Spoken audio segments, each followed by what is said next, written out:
Are we all quiet or I don't have any sound? No friends here. It's very quiet. Okay.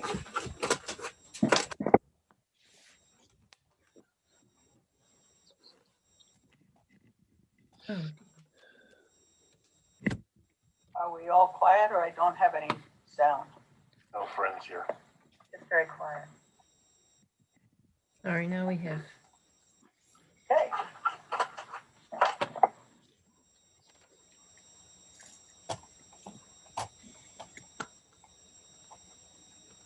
Are we all quiet or I don't have any sound? No friends here. We're in stereo. I'm just trying to find the window to close the.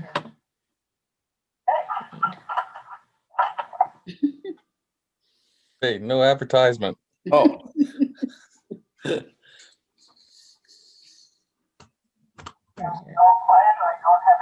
Oh, wow. Does it keep repeating? No, I can't figure out where the window is. That's where the YouTube feed is. So I'm just going to close. It says live on YouTube. Yeah, it is live. It's just the live window is up, so we've got the feedback from it. I think I've Oh. closed it now.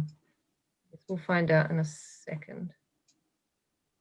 Okay, so let me screen share.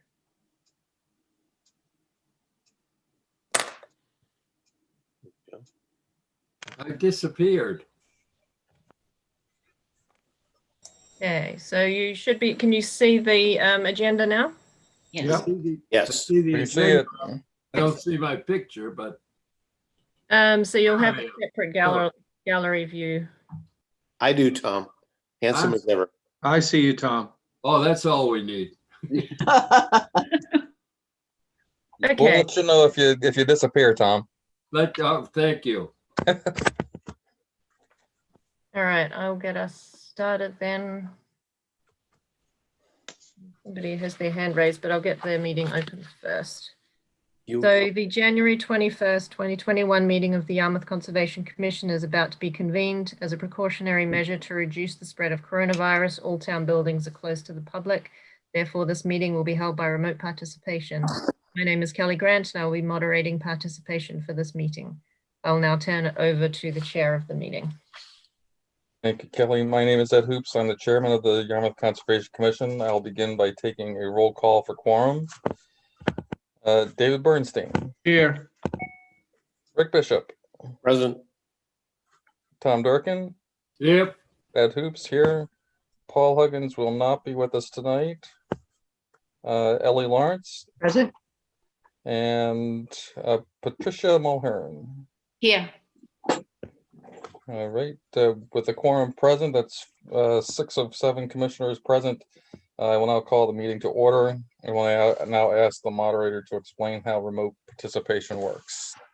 Pursuant to Governor Baker's March 12, 2020 order suspending certain provisions of the open meeting law and the Governor's March 23, 2020 order imposing strict limitations on the number of people that may gather in one place, this meeting of the Yarmouth Conservation Commission is being conducted via remote participation.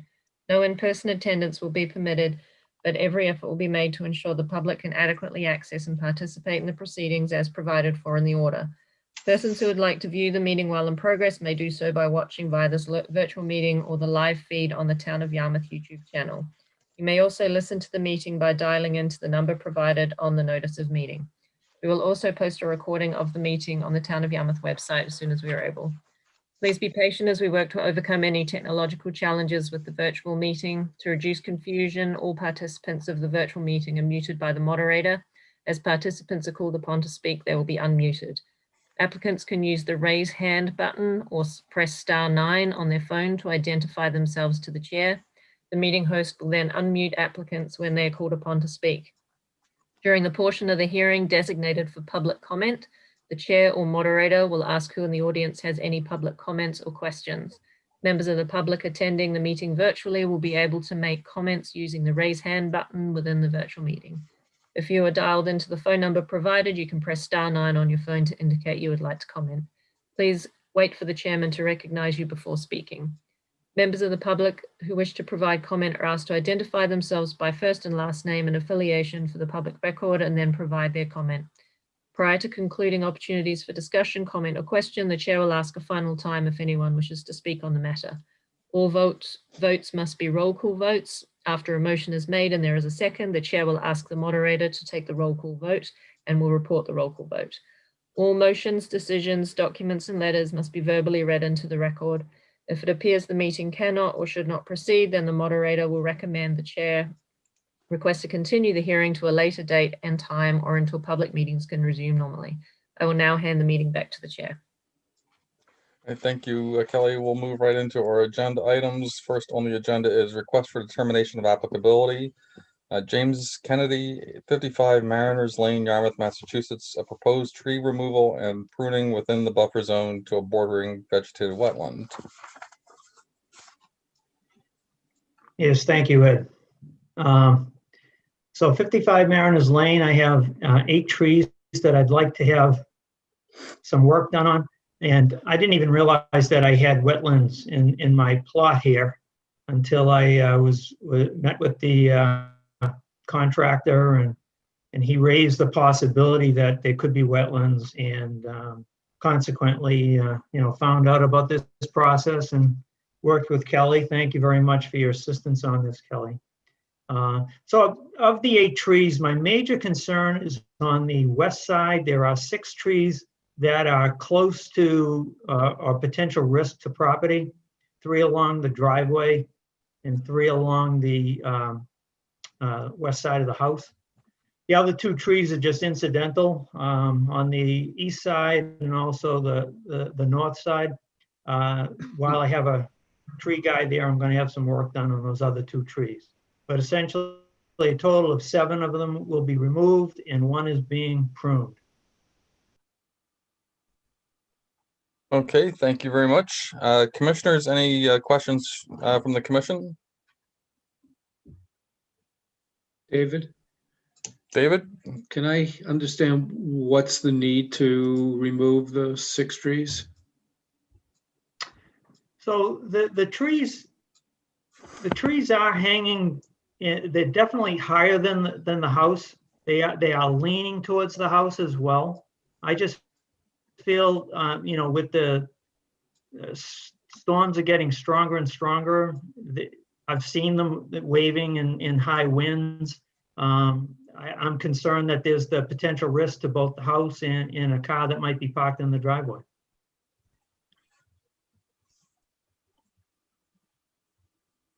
Thank you. All right, anybody else? Mr. Kenny, what kind of trees were these? I'm not sure what kind of trees they are. Kelly, do you have any insight on that, or are they all pitch pine or? No, I think the 3 closest to the house look like they're oak, and then I think there was some birch down towards the driveway. And I think the oaks were on the other side as well.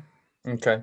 Would you consider then replacing some of those trees? You don't have to put them in right in the exact same spot, but somewhere else on the or outside the fall zone in the house, but somewhere within the property. I could do that. I mean, let me ask you this: would it have to be a 1-for-1, or just anything that might be added? No, I mean I'm willing to go like half.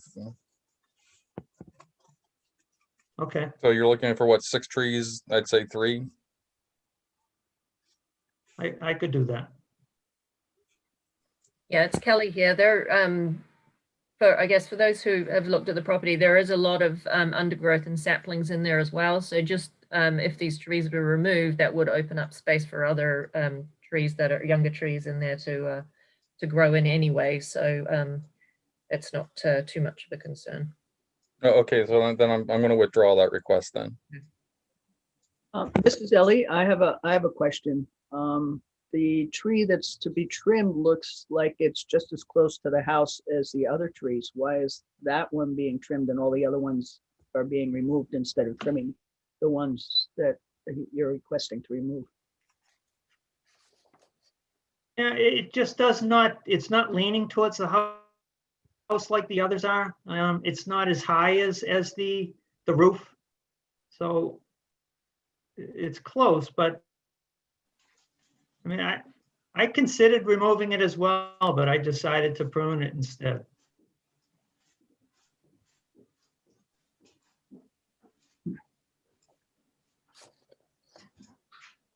I feel like You this is good, the first Ellie? time. No, Oh, I got, go ahead, Rick.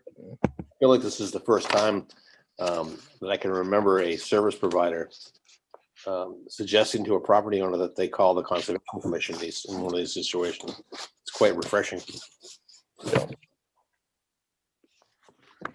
We had somebody who wanted a vista, and they had treescapes come, and he had told them to call us, if you remember, back in the spring. And I had treescapes come by the other day to cut down 2 dead trees, and he said, yeah, he does that, and then he doesn't get the business because they call somebody else who'll do it without going to conservation. Which I thought was interesting. Yeah. You should slip us a note then. Constable Tree is the contractor. It's good to Okay, hear. any other questions from the commission? No. Kelly, any comments? Not really. I mean, yeah, it's 7 trees is a fair number and on the edge of a wetland, but I'm fairly comfortable given the proximity to the house that removal of the mature trees is somewhat justified, and given that there is a lot of undergrowth and saplings there, that if that area is then just left natural, those will fill in that area. So I don't have a large problem with the request. Okay. Anybody in the audience have any comments, questions, concerns with this? Raise your hand digitally if you do. I see none. Any further discussion among the commission? If not, may I have a motion for a -3? So moved. Second, Tom, Thank you, Tom, Rick and Tom. Kelly, would you call the roll, please? Bishop, Aye. Durkin, aye. Bernstein, Aye. Lawrence, aye. Hoops, Aye. Huggins is absent, Mulhern. Aye. Motion carries 6-0.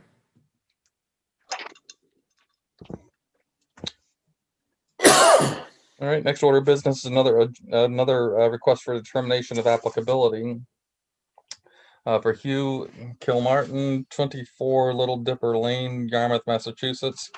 A proposed addition to a single-family dwelling within land subject to coastal storm flowage.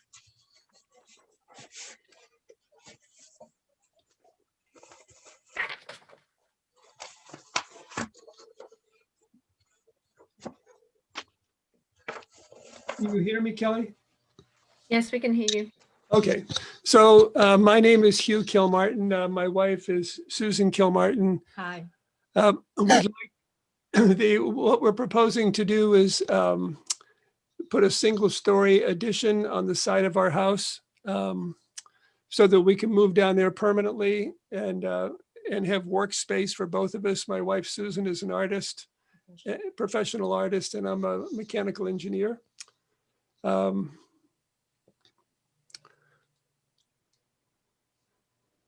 So Kelly, are you the one who changes the slides? Yes, I have this slide of the plan, and then I have a couple of photos. Those are the 2 slides I have. Ask if she got the updated picture. Right.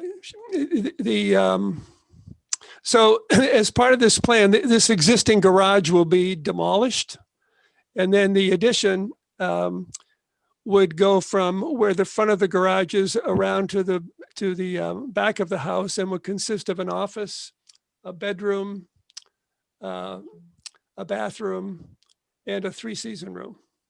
And I think I have slides there for that as well. Yeah, so it's this area at the back here.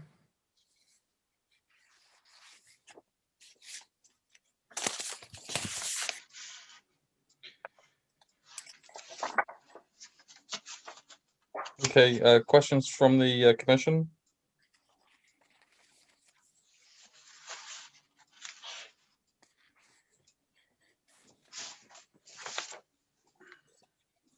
No.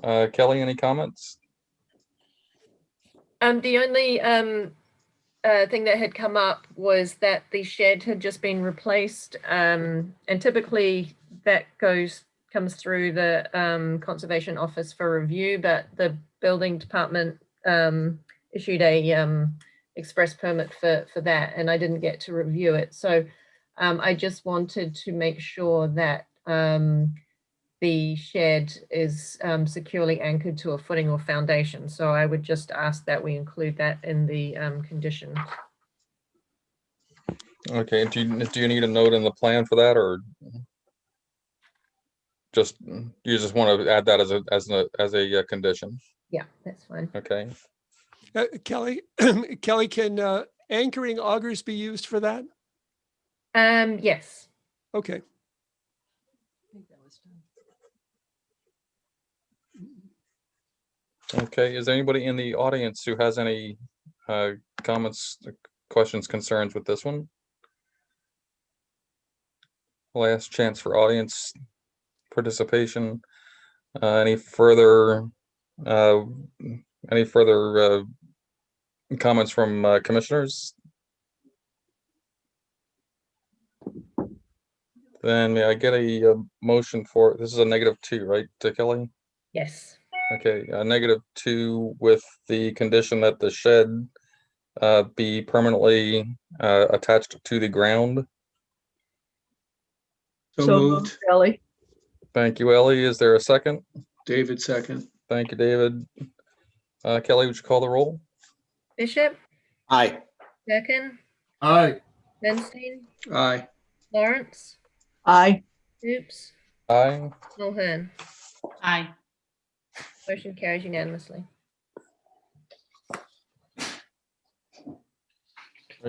Thank you, Mr. Kilmartin.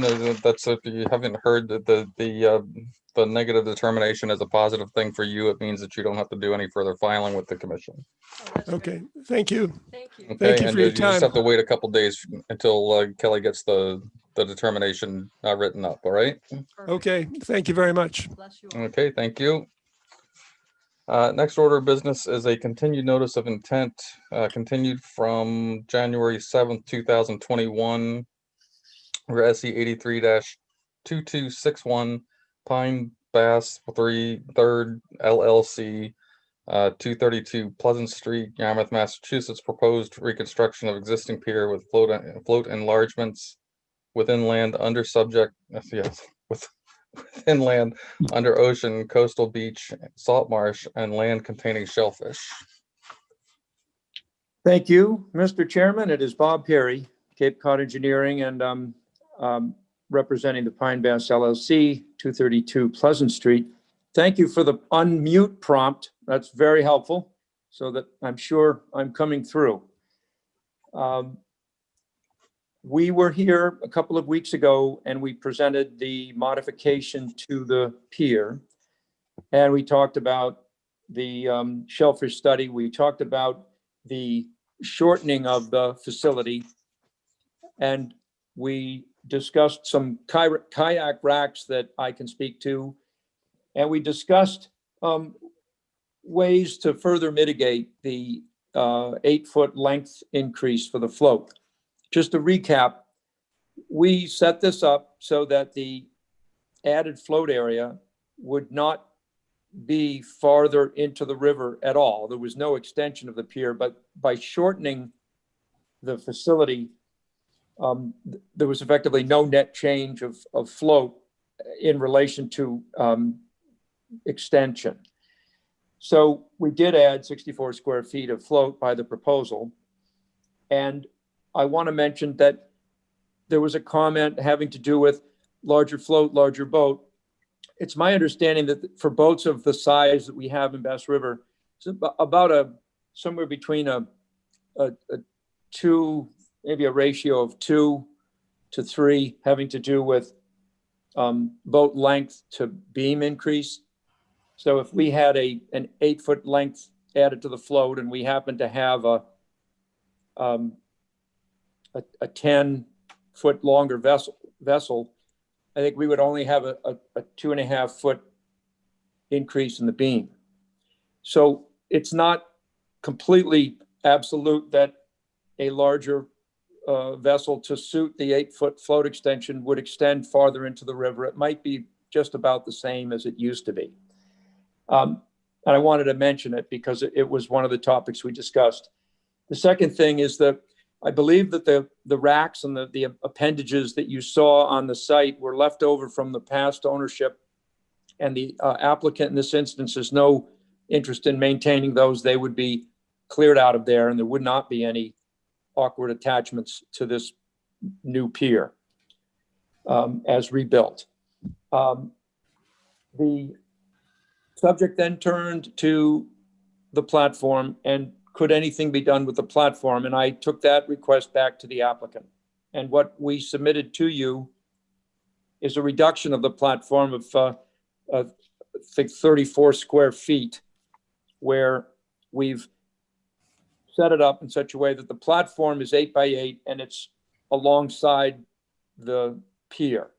The pier overall, is 4 feet wide, but the deck's actually a little less than that. The clearance is like 42 inches, and I think it's 48 in this case. So we've taken 4 by 8 and some nosing off of the platform.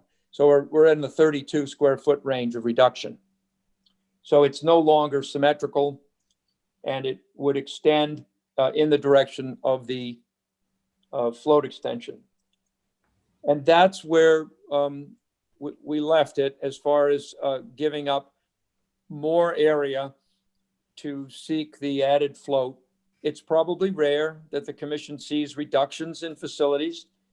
Here we have one that is 4 feet closer to shore. From reading the DMF comments, they seem to be very supportive of a reduction in length and an increase in elevation. And with the reduction of the platform, it seems like we have a very fair compromise for the added float area that's just shy of your maximum. The last thing I'll mention is in my review with the applicant, they just wanted to make sure that oftentimes there are electrical services and some rinsing water at these docks. And so on this plan, you'll see there's an indication of some fairly shallow underground utility that would come along the land and go to the dock. And that would be very shallow. It's not a year-round water service, so that it would be drained or blown out each year. So it does not represent any depth of excavation, but I wanted to mention that to you. I think I've covered it, and so I'm happy to take your questions at this time. Thank you.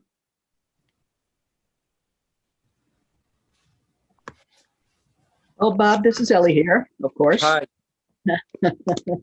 I do have a question with the utilities going in there, because there does seem to be abundance of lights on the docks that affect the vision of people coming in at night. Oh, I agree. And I did not mention to you, but I talked to them, and all they're looking for are very light, very dim downlights to affect the traffic on the deck only. Now, I don't know if that's interfering with vision. What do you think of that? Well, they really should be aimed more landward. Yep. Because it does reflect off the water, but there are some really bright ones. I mean, it's Yeah. if I it's don't like foggy, that. it's great. Yeah, You're not running into them, but on a clear night, it just ruins your visibility for navigating. I understand. There's absolutely every willingness on the applicant's part to shield those lights and to accommodate your needs, but they concern if you come in at night and you're trying to walk down the dock, they just want to be able to see where their feet are going. Yep. That's all I have. Right. Thank All you. right, anybody else? This is Pat. I think we should include the shellfish conditions that were mentioned. Agreed. Okay, anything else, Pat? Oh, when the measures to protect the salt marsh vegetation during construction. Okay. Anybody else? Kelly, do you have any other comments on this? No, I have no other comments. Okay, and that's the lights are shielded downward. Is that's how our regulation reads? Our regulation says, yeah, they should be directed downwards and shielded. Okay. All right. Is there anybody in the audience who has any comments, questions, concerns with this project? Raise your hand digitally if you do. Last chance for public comment. Not any further conversation from the commissioners. If not, would somebody like to make a motion to approve the project with special conditions?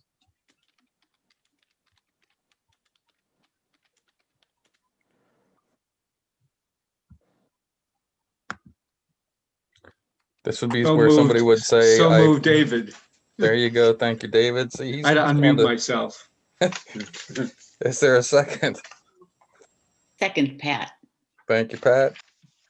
Kelly, would you call the roll, please? Bishop, Aye. Durkin, Aye. Bernstein, Aye. Lawrence, Aye. Hoops, Aye. Mulhern. Aye. Motion carries unanimously 6-0. Thank you all very much for this. The applicant is grateful and will do a great job. Thank you. Okay, thank you, Bob.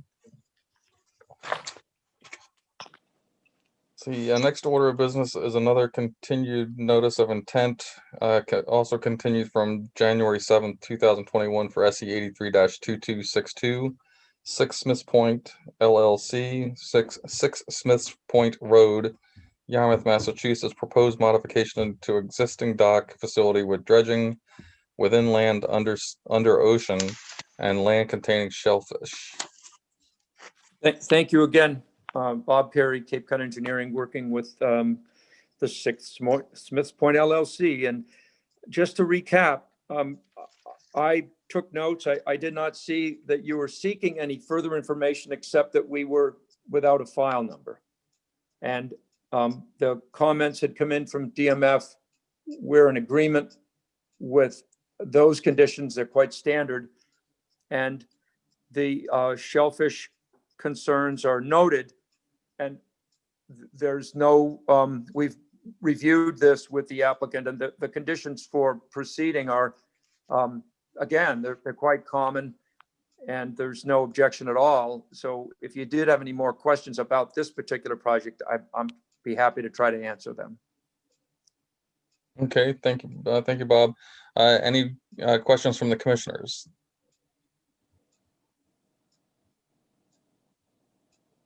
I think we were just waiting for the number, so. Yeah. Kelly, any comments?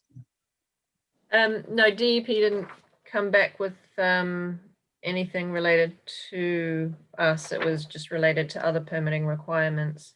But just a reminder, because the last couple have had this where they've requested the proof of delivery to DMF. So I don't know if that can be done at the time of filing. I know that DMF accept via email, so you might just want to copy DEP when you send your notifications to DMF so that they get that. But no, I have no other comments. Kelly, may I ask you, was there a lapse in someone getting something? Because I'm not sure. We wouldn't want that to happen. They just have put on their last two filing number comment letters that they haven't received the proof of delivery to DMF of the NOI. Oh, I see what you're saying. That, yeah, it's odd. In this instance, I think what happened is the collection of recipients was clustered together for the application filing, and DMF was not on that. And then we did send to DMF because you have their comments. Yeah, yeah. But, they didn't know, they didn't have any notification that DMF had received it. So I think just maybe copying them when you send DMF would be useful. Well, what's interesting is, and just to make everyone aware of what's going on, when we mail to DEP, and we're still mailing these applications, we would have a certified mail receipt for DMF. I'm kind of surprised we didn't have that, but I'll check. Unfortunately, I don't think I can tell you that right now. We will make sure DEP gets that, if that's helpful to you. Yes, I think with these ones, you didn't, you'd forgotten to do the DMF notification when you initially filed the notice. So I think it followed afterwards. So Yeah, that's probably how it got right. missed. Yeah, it's just that we were still mailing to DMF at this, but that's something we will check on. Okay. I appreciate that. It may be that buried in that notice of intent, the paperwork, there's a receipt for DMF. But we'll check it and make sure they get that. Hope that's not a problem. Okay, all right, thanks, thanks, Bob. Thank you. All right, if there's no further discussion, then could I get a motion to approve the project with special conditions? So moved. Thank you, Rick. Is there a second? Second, Tom. Thank you, Tom. Kelly, would you call the roll? Bishop, Aye. Durkin, Aye. Bernstein, Aye. Lawrence, Aye. Oops, Aye. Mulhern. Aye. Motion carries unanimously 6-0. Again, thanks so very much, and have a nice evening with the rest of your hearings. Okay, thank you, Bob. I'll move on. Good night now. All right, Thank have fun. Aye.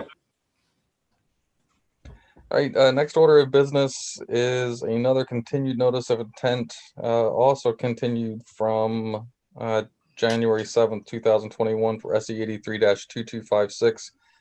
Greg Katsoulis, 154 Wood Road, Yarmouth, Massachusetts, and after the fact filing for regrading and vegetation removal, proposed access path and deck extension within the buffer zone to a bordering vegetated wetland and pond.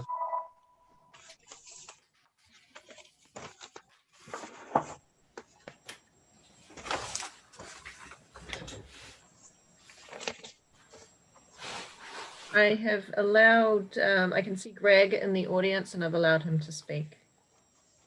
I don't see Jason in the audience unless he's the dial and number. So if you could raise your hand if that is you. Oh, that is, okay. All right, so you should be able to unmute yourself as well. This is Jason. Can you hear me?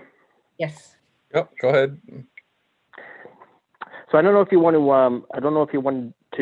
I know the next order of business is the enforcement action. It would be easier to go through that first, since we backed all that out of the continued notice of intent, and then go back to the notice of intent.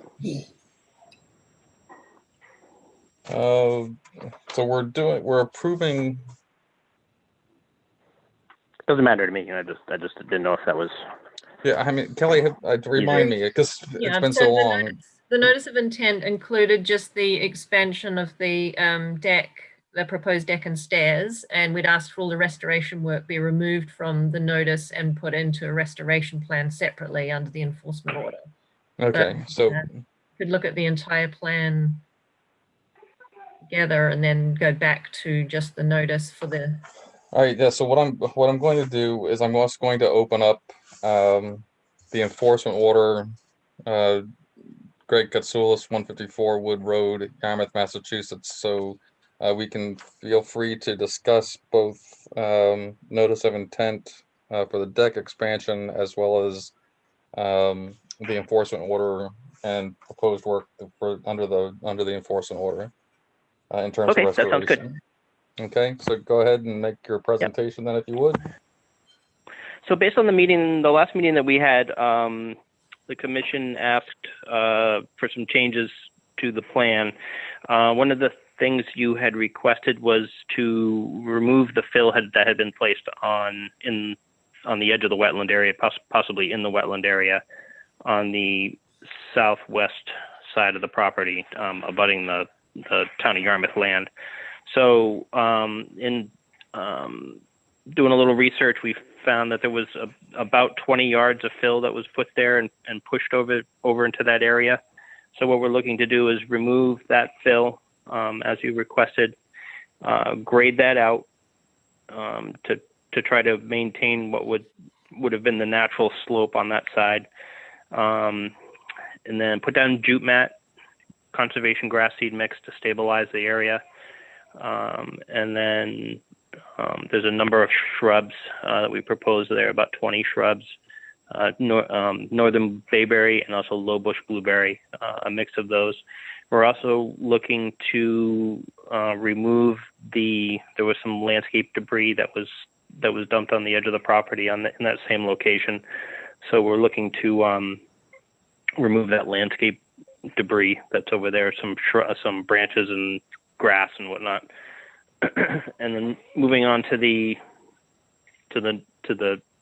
proposed work. Again, we're looking. There's on the northeast side of the house. There's an existing set of concrete stairs. We're looking to remove that, demo those stairs, and remove the debris from the site. Then we're also looking to add a deck extension to the existing deck that would wrap around that eastern side of the house back up to the paved kind of mixed concrete slab area that's higher, that kind of matches the grade of the front of the house. And there's also a small set of stairs that comes down off that deck there, because there is no way to get off that deck currently unless you go through the house. We're also looking to reduce the size of that access path down to 4 feet. And then we're also looking to put in a set of dug-in stone steps right on the southwest corner of the house, just to traverse the slope that goes up to the lawn area there to get around to the back of the house. And then the wetland area in the rear of the property would be a no-mow zone. So I think that's pretty much it. If you had any questions relative to that. Okay, do you have that in a note, and it's a no-mow zone in the back? Am I missing that? Yeah, if you look on the proposed site plan, you'll see it says wetland area to not be mowed. Oh, okay, yep, okay, all right. In the wetland area. Right in front of my Yep, face there, yep. okay. Yep. Okay, my other question, and the only thing I'm pointing out here is the difference between the enforcement action site plan and the proposed site plan.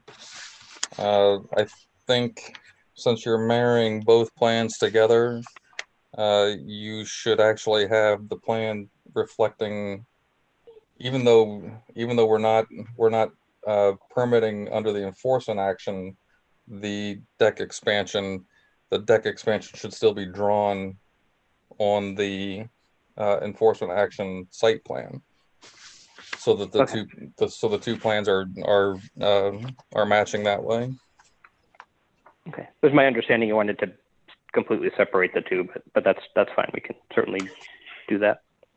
Yeah, I mean, because we're approving both plans, so I don't want, for somewhere down the line, I don't want a plan to disappear and then have it look, it's to your advantage, because if the proposed site plan disappears at some point, then the only plan we have left would be the enforcement action site plan. And the enforcement action site plan right now is saying you don't have any deck expansion. So we're keeping them separate for the purpose of hearing. But I think it behooves you to have it on the plan, on both plans. Okay. That's all I have. Anybody else in the commission? Yeah, I've got a number of questions, actually. Okay, Rick. First of all, I'm looking at his plan. I don't see a scale anywhere, so I'm not able to determine some distances which are really important. If I've missed a scale, please point that out to me, but I don't think I have. In the past, we've always, we've relied on the 35-foot limit from the wetlands is kind of sacrosanct. We don't go beyond that. And it seems to me, as a guess, because I don't have a scale, that the stairs and the deck expansion would, certainly the stairs and portion of the deck would be within that 35, but it's hard for me to tell for sure. And I'd like some clarification on that, if I may. Yeah, the scale is in the lower right corner of the locus there. It's a 20 scale. both drawings are 20 scale. One, it says scale, 1 inch equals 20 feet. Must be. And yes, Sorry, go just ahead. under Greg's name there. And then, yeah, the stairs and the deck, the stairs are about 15 feet from the edge of the bordering vegetated wetland there. And the proposed deck would probably be about 17, 19 feet, something like that, from the edge of the wetland. Thank you. That answers my question. Mr. Chairman? Okay, anybody else in the commission?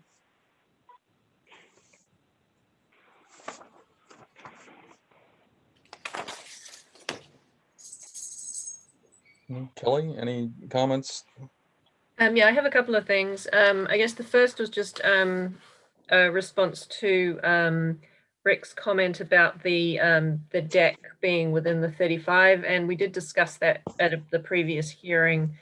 And I think the commission had generally indicated they were supportive of that variance because the entire backyard area was going to not be maintained any longer. It was going to be allowed to naturalize as the vegetated wetland. So it limited the space, the outdoor living space that they had. So I think that was considered grounds for granting the variance to having that deck expansion within 35 feet.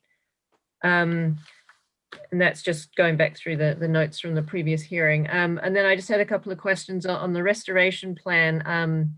A conservation seed mix can mean a lot of different things. So I would want to see a specific seed mix that is all native species.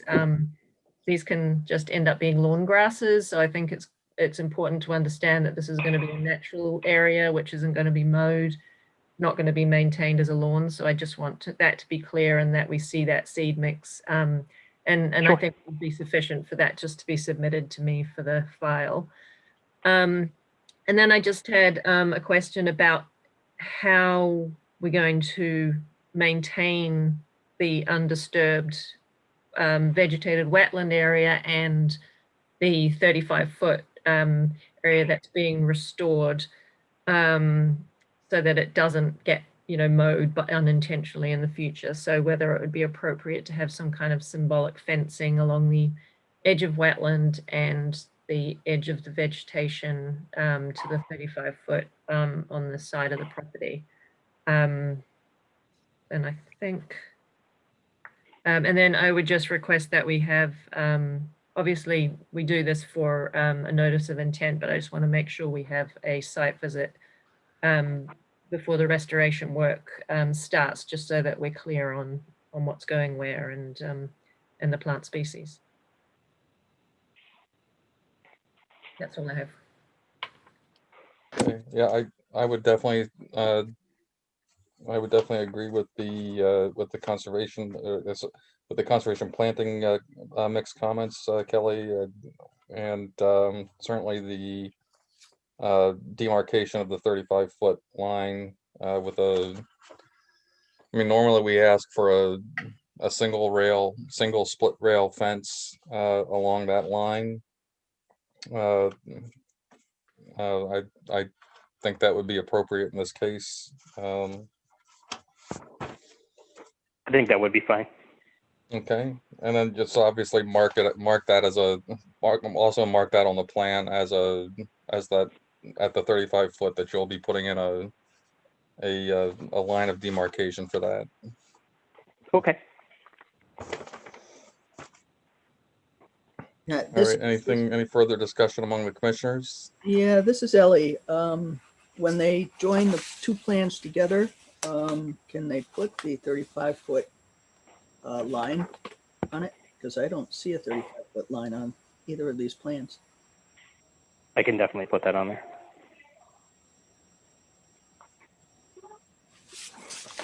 Thank you. Okay, anybody else?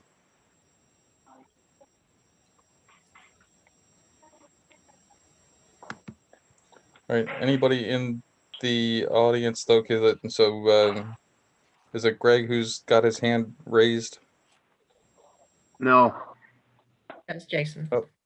Oh, sorry. Okay, sorry, that was Jason. All right. Any further discussion from among the audience? All right, any further discussion from the commission? All right, so then, so can I get first we'll do the portion for the notice of intent. So do I have a motion to issue or to approve the plan with special conditions as noted, with receiving a revised plan for the for this project as well. And this is for SE 83-2256. So moved, David. Thank you, David. Is there a second? Second, Tom. Thank you, Tom. Kelly, would you call the roll? Bishop, Nay. Durkin, Aye. Bernstein, Aye. Lawrence, Aye. Hoops, Aye. Mulhern. Aye. The motion carries 5-1, 5-4-1 against. Okay, and then may I also have a motion to approve the restoration plan with the amendments that were requested, and upon a receipt of a revised plan. Yeah, that's it. Do I have that motion? So moved, Ellie. Thank you, Ellie. Is there a second? Second, Tom. Thank you, Tom. Kelly, would you call the roll, please? Bishop, Aye. Durkin, Aye. Bernstein, Aye. Lawrence, Aye. Hoops, Aye. Mulhern. Aye. Motion carries unanimously 6-0. Thank you. Thank you. Thank you.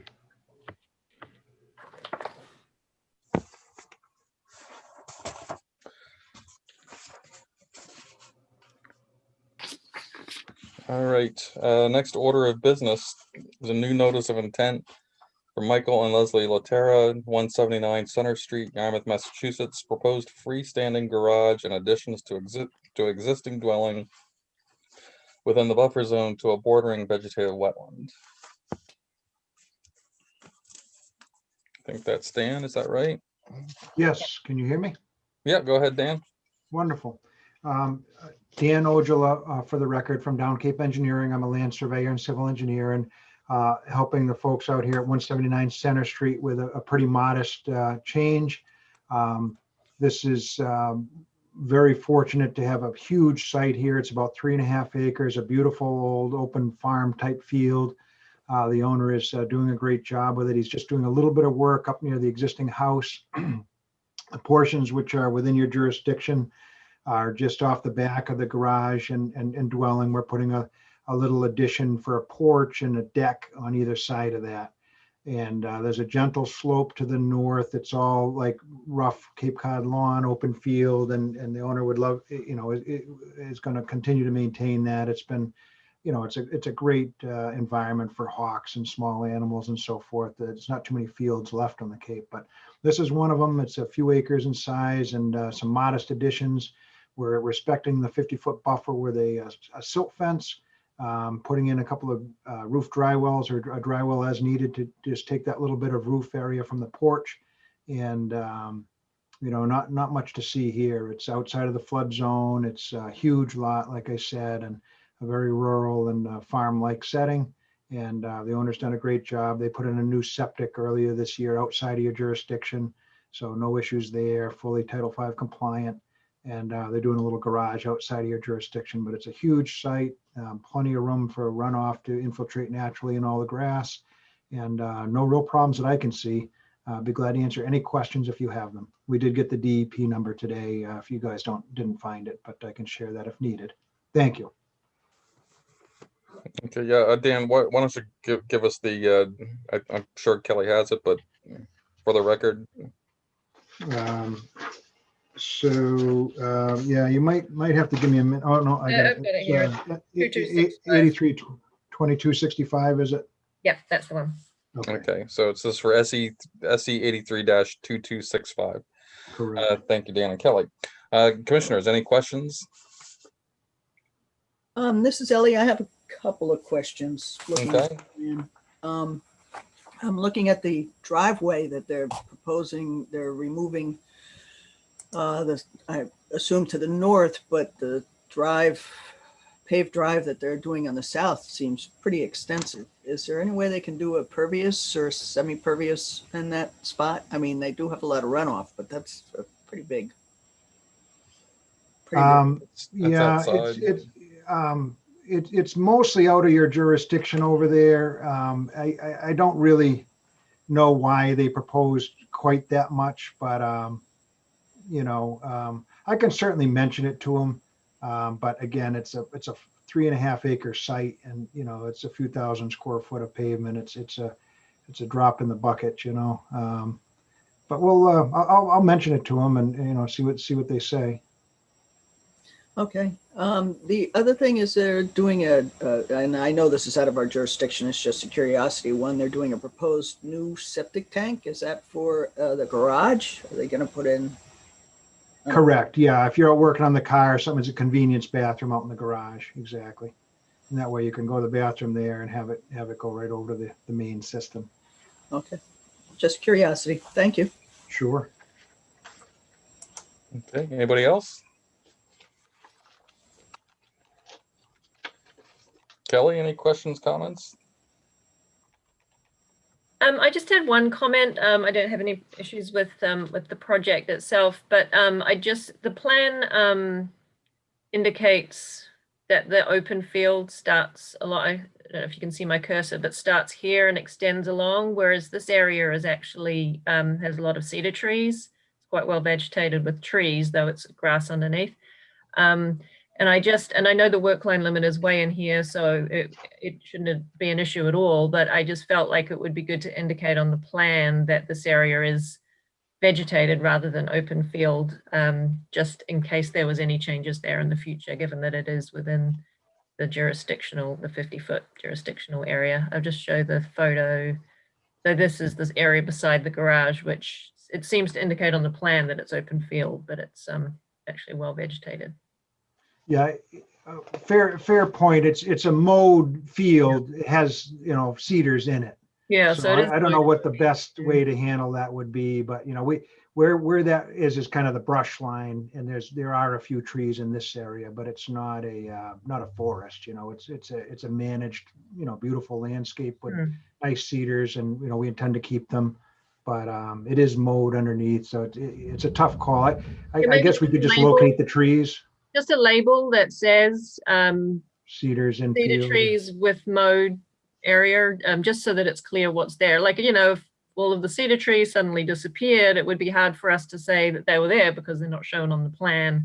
So it's good to show exactly what vegetation is there. So just a note in that area stating that it's vegetated with cedar trees and mowed. Fair enough. Just to clarify. But other than that, I don't have any issues with the project.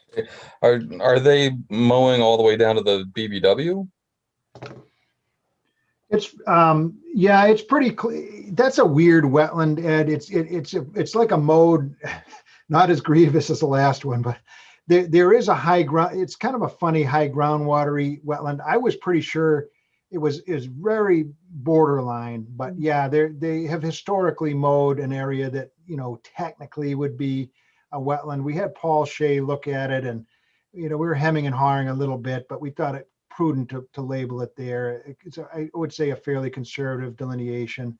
Yeah, I thought that when I was on site that it was a conservative okay. delineation. All right, I just asking. All right, thank you. Any further discussion? Anybody in the audience have any comments, questions, concerns about this project? Last chance for public comment. Any further discussion among the commission? If not, may I have a motion to approve with special conditions? So moved, Ellie. Thank you, Ellie. Is there a second? Second, David. Thank you, David. Kelly, would you call the roll, please? Bishop? Aye. Durkin? Aye. Bernstein, Aye. Lawrence, Aye. Oops, Aye. Mulhern. Aye. Motion carries unanimously, 6-0. Thank you very much for your time. Okay, thanks, Dan.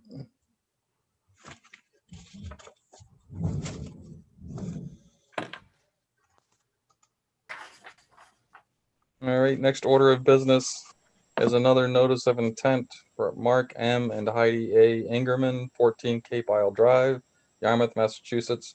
Proposed reconstruction of existing bulkhead within riverfront area, land under ocean and coastal bank. I believe this is Mark. Yeah, I know Mark was in the Dennis meeting, but it looks like he's made it here early, so. Well, yes and no. The Dennis meeting hasn't started yet, but they have a long agenda. So what I might do is we can do this one because I think it'll be quick. And I can jump off and text Erin and just say, I'm in Yarmouth, just go without me. And she knows I'm in 2 places at once too. So I think that. Well, they haven't, what time? Oh, it's not, if they haven't started yet. It's, Five. yeah, They start at 6.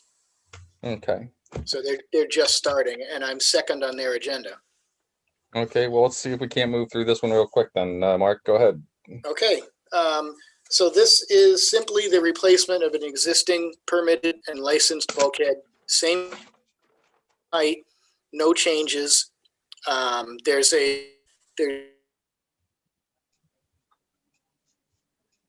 We join onto that wall figuratively. Mark, you're having the same sound issues that you had last night. Oh, geez. Okay. All right, let me try to call in.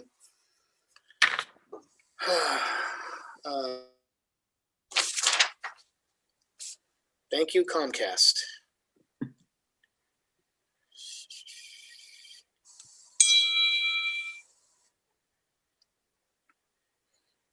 Yeah. God. The dial-in number is a 1301. Yep.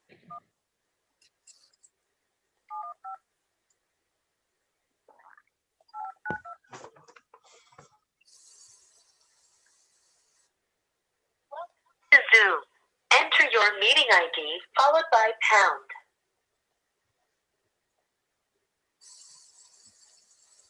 You have not entered any numbers.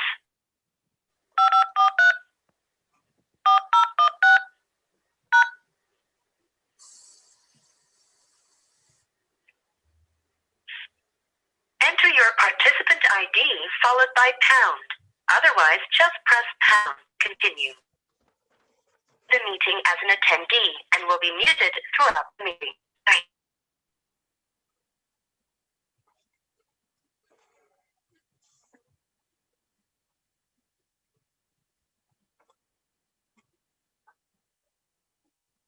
All right, can you hear me now? Yes. Okay. All right, so like I said, existing permitted licensed bulkhead, same footprint, no changes at all. I had the other plan open.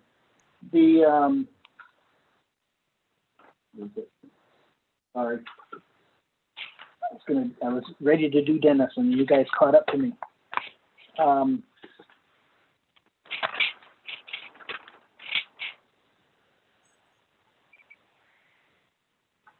Okay, and I have the existing gravel buffer that's 3 feet. We're showing it increased to 5 feet.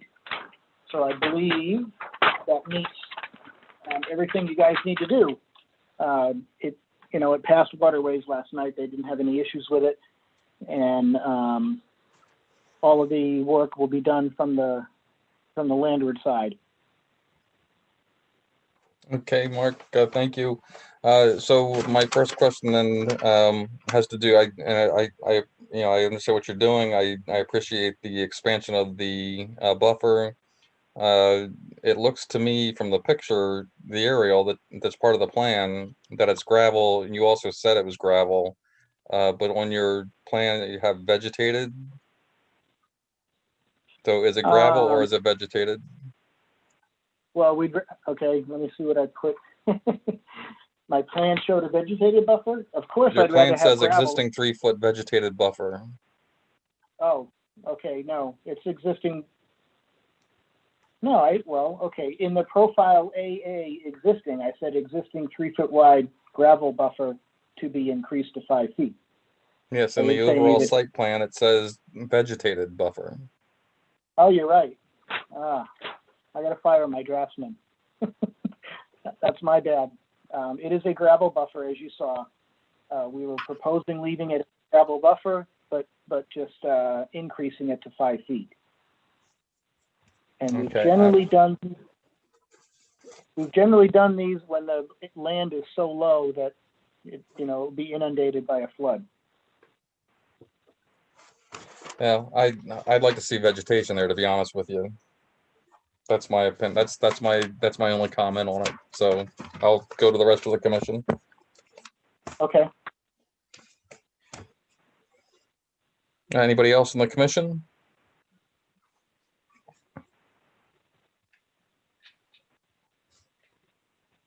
Kelly, any comments, questions? Just that the DMF comments be included. Waterways were supportive of the project, and we did get the DEP file number SE 832264. And DEP did not have any additional comments. Okay. Anybody in the audience who have any comments, questions, concerns with this project?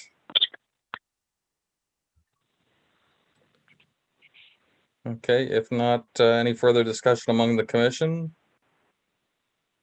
I like your I idea. would support your comment, Mr. Chairman, about vegetated. Okay, okay, hold on, Pat. I'll go to Rick first and then to Pat. Mr. Chairman, I would support your comment about vegetated buffer zone. Okay, thank you, Rick. Pat? And that was exactly what I was going to say too. Okay, and we have what, six people here. Okay, Mark, any comments on that? Well, I think, it doesn't come as a surprise. So I think if you guys just want to condition it that we provide a planting plan that's suitable for Kelly, then, we'll do just that. Okay, I would if you approve. want- I would think that would be that's a fair compromise. I just to keep in mind that we do like to see, we don't want to see, 8 rose bushes and that's it. Completely within gravel or something. We'd like to see, some sort of a somewhat natural looking vegetative buffer. Right. We would have Kelly approve the plan before Okay. any construction would begin. Okay. If that's good, everybody else on the commission, any other questions?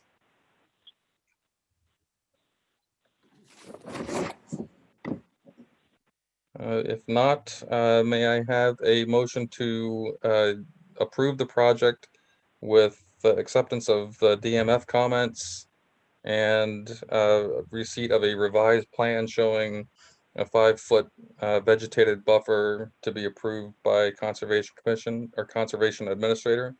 I hope that was okay. Kelly, we didn't even ask your opinion, but That's fine.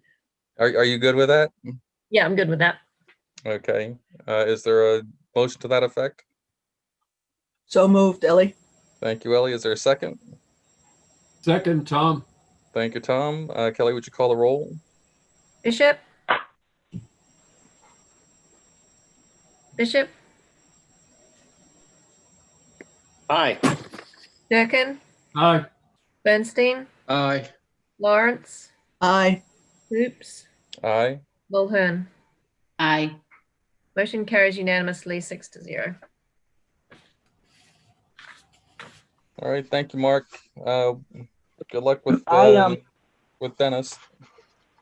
So you have a couple of things to do. I can try to bump on to Dennis and see if I can get through them. I texted Aaron and I said, just keep going because they have a long agenda too. So if you want to do the 2 things after me, the certificate of compliance and the extension? What else do you have you can do? Yeah, I mean, you're I'll going to quickly- put yourself off, and Dennis, is that what you're doing? Well, it's up to you guys. The continuation there is really almost a formality, but there might be one little note to talk about. It'll be quick once I get in front of them. But there's no telling, So, and I've texted Erin and I've told her about this. She knew this days ago. She just had one question. So she hasn't texted me back yet. Okay. How much you guys have that you can do if I'm gone for 5 minutes or so? No, we're Did I have gonna zip right through it then, Mark. You come back in 5 minutes. We'll be done with everything else. Well, then the heck with Dennis. Then let's just keep going. They have a long enough agenda. They know better. They'll just hold on to it till I can get back. So Okay, let's so just keep going. okay. All right. Thanks, Mark. We'll see you when you get back. No. I'm saying let's keep going with this. Oh, okay. Next order of business is another notice of intent for Paul M. and Jody L. Steele, 66 Grandview Drive, Yarmouth, Massachusetts. Proposed bulkhead replacement with rock revetment and proposed dock with boat lift within riverfront area and coastal wetland resource areas. Yep. Okay. So Mark Burgess, Surefront Consulting. So this one went through Waterways last night as well, not without comment. So I know we have a little bit to discuss. What this is was, let me explain to you my methodology first. When I went out there, I see a vertical bulkhead and I see rock revetments on both sides. So my logic, whether it was flawed or not, my logic was, well, let's just replace this with a sloping rock revetment that matches everybody else, and it seemed like the good thing to do. What I failed to realize was the conversion of habitat, if you will, the conversion of beach, and whether that would be an issue. So what Waterways suggested is we stick with the bulkhead and just replace the existing bulkhead in the same location. There wouldn't be any expansion of it. It wouldn't go higher because the land on both sides is the same height. So the bulkhead would just be replaced in kind. We are offering a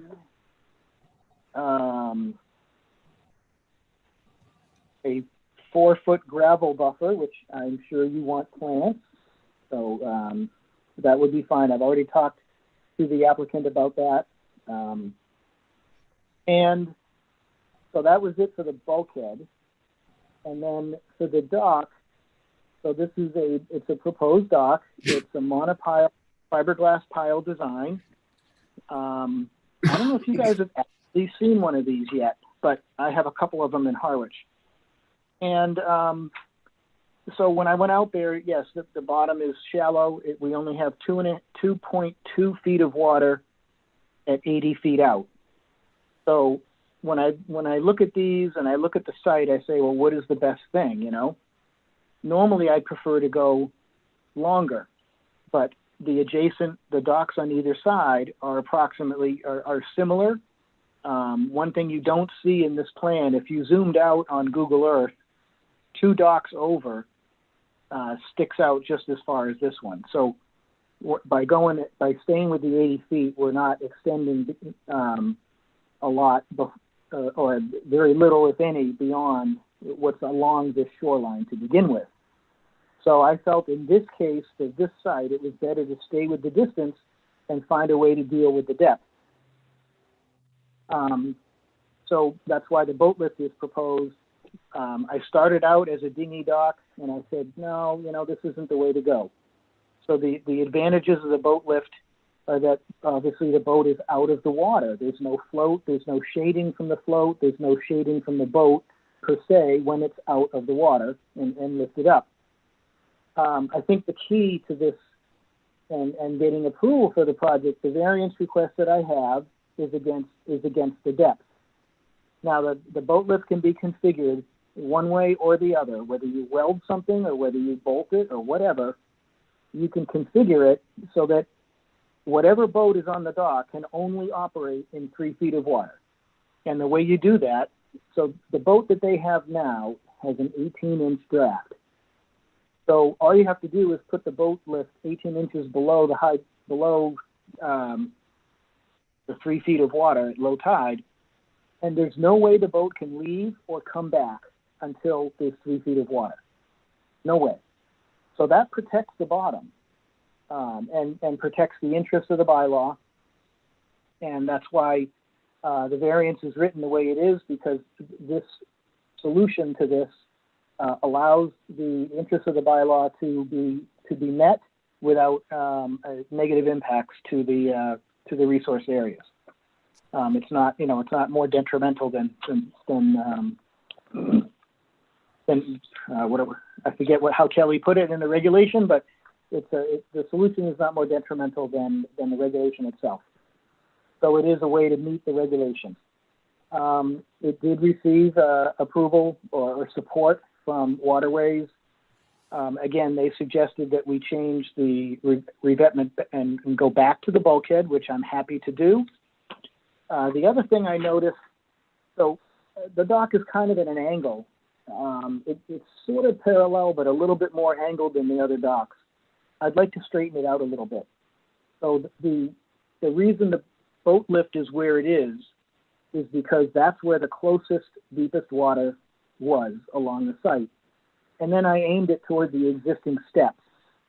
Well, my opinion, the better thing to do is to rotate the dock if you rotate the dock around the float and rotate it clockwise, I would be moving the start of the dock, as you're looking to the plan, to the right of the existing stairs. And that will bring it more parallel to the bulkhead. And if we went out there in the site today, that's where there looks like there's a lesser density of marsh too. So the piles will still span the marsh and all that. I just want to move it over a little bit. And I think it's advantageous to do that because of the density of the marsh, at least what I saw this time of year. So we wouldn't be converting the beach. It stays the way it is. We would just put the bulkhead back the way it is.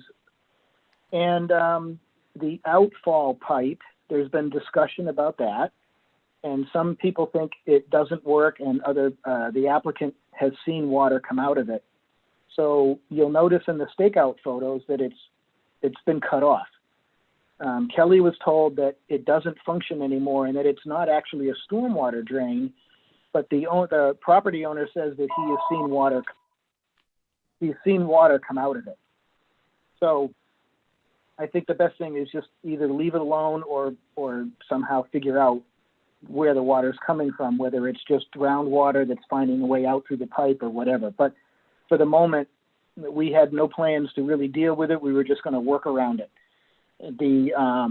Now that the pipe is shortened, all of the blocks and crap that somebody put underneath it, all that can go away too.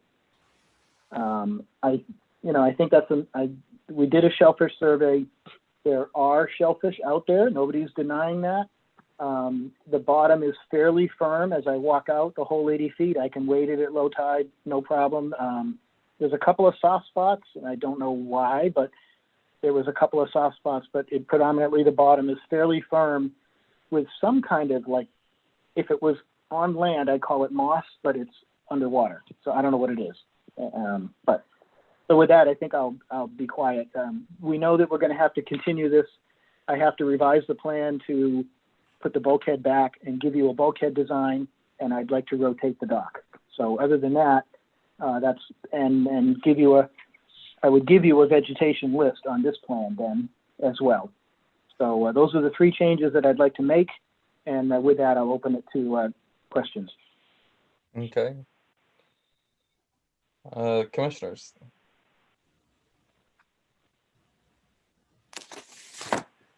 Not surprised that Mr. Burgess is a trendsetter here, or hopefully going to be a trendsetter by suggesting the use of monopoles for these docks. I've seen them down in Rhode Island. They work quite well. I was asked that you remove the specification of 8 to 10 inch green heart pile as part of the specification on the dock, just so we know that that's not to be considered. And I wonder if the applicant would consider excavating the drainage pipe so we can get to the bottom of where that is coming from. Yeah, I think we have to look at, I forget, I don't know, I doubt that Dan is still on the line. We don't know if there's an easement over there for that, or, you know, we have to look into it. So I'm agreeing with you. I think maybe we need to get to the bottom of it, no pun intended, and either cap it and remove it or find out where the source is and deal with it. I would like to say we want to do that, but we don't know how complicated that's going to be. So if we could just be asked to investigate it and report back to the commission, you know, we can certainly do that. We don't know. Yeah. Where did you see the green heart? In the notes? Yes, in the detail dock section BB elevation. It's the next. Oh, I see. Right. So instead of green heart or fiberglass, you just want me to erase green heart? Please. Sure.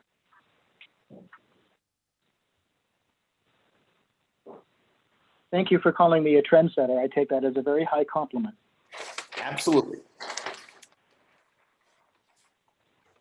Yeah, I think Dan, he might just be able to scope the pipe. You know, I mean, he's got a camera that he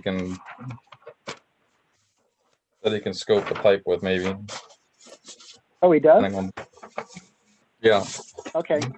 Well, now that it's shorter, that helps. It was much longer before. Yeah, I mean, you'd have to talk to him about the particulars, but I know he does have a camera for that. Okay, good. Anybody else, Commission?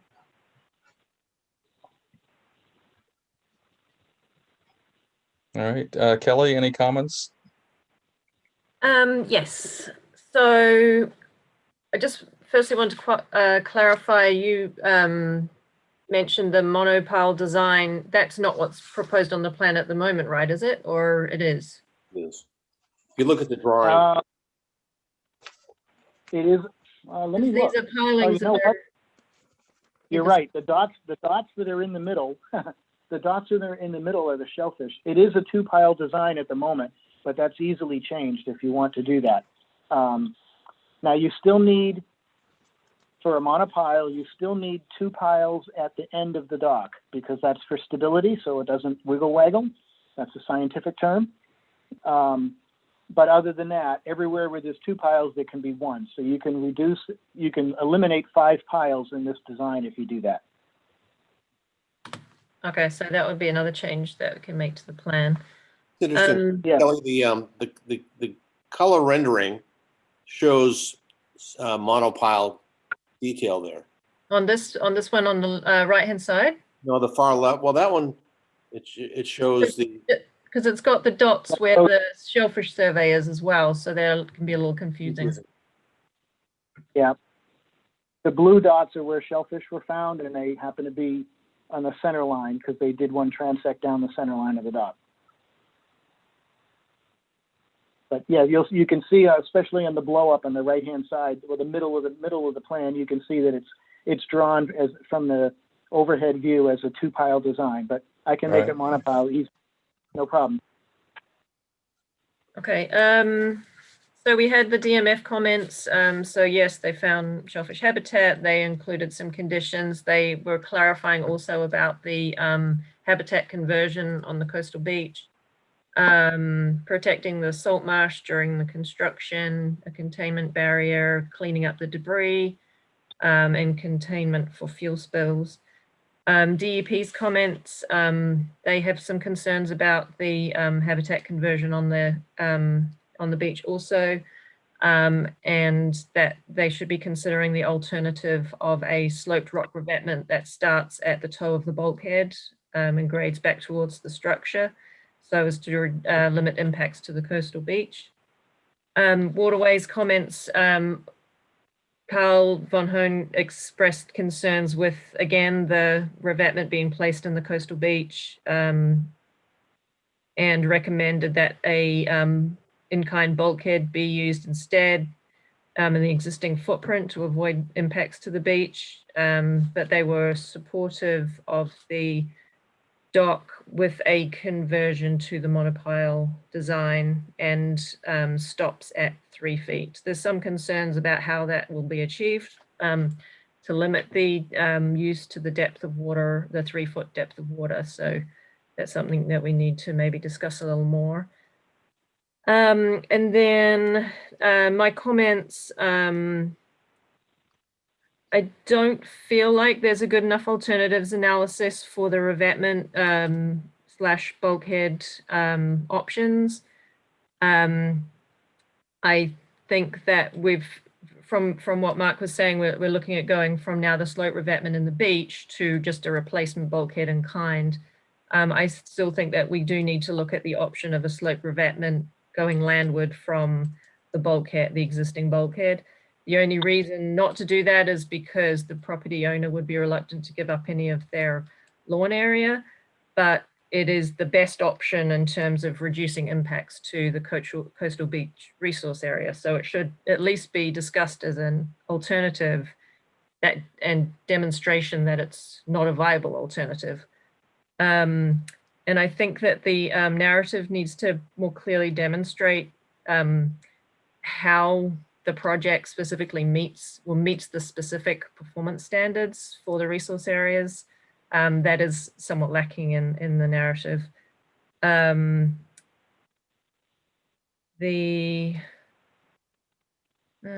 else have we got?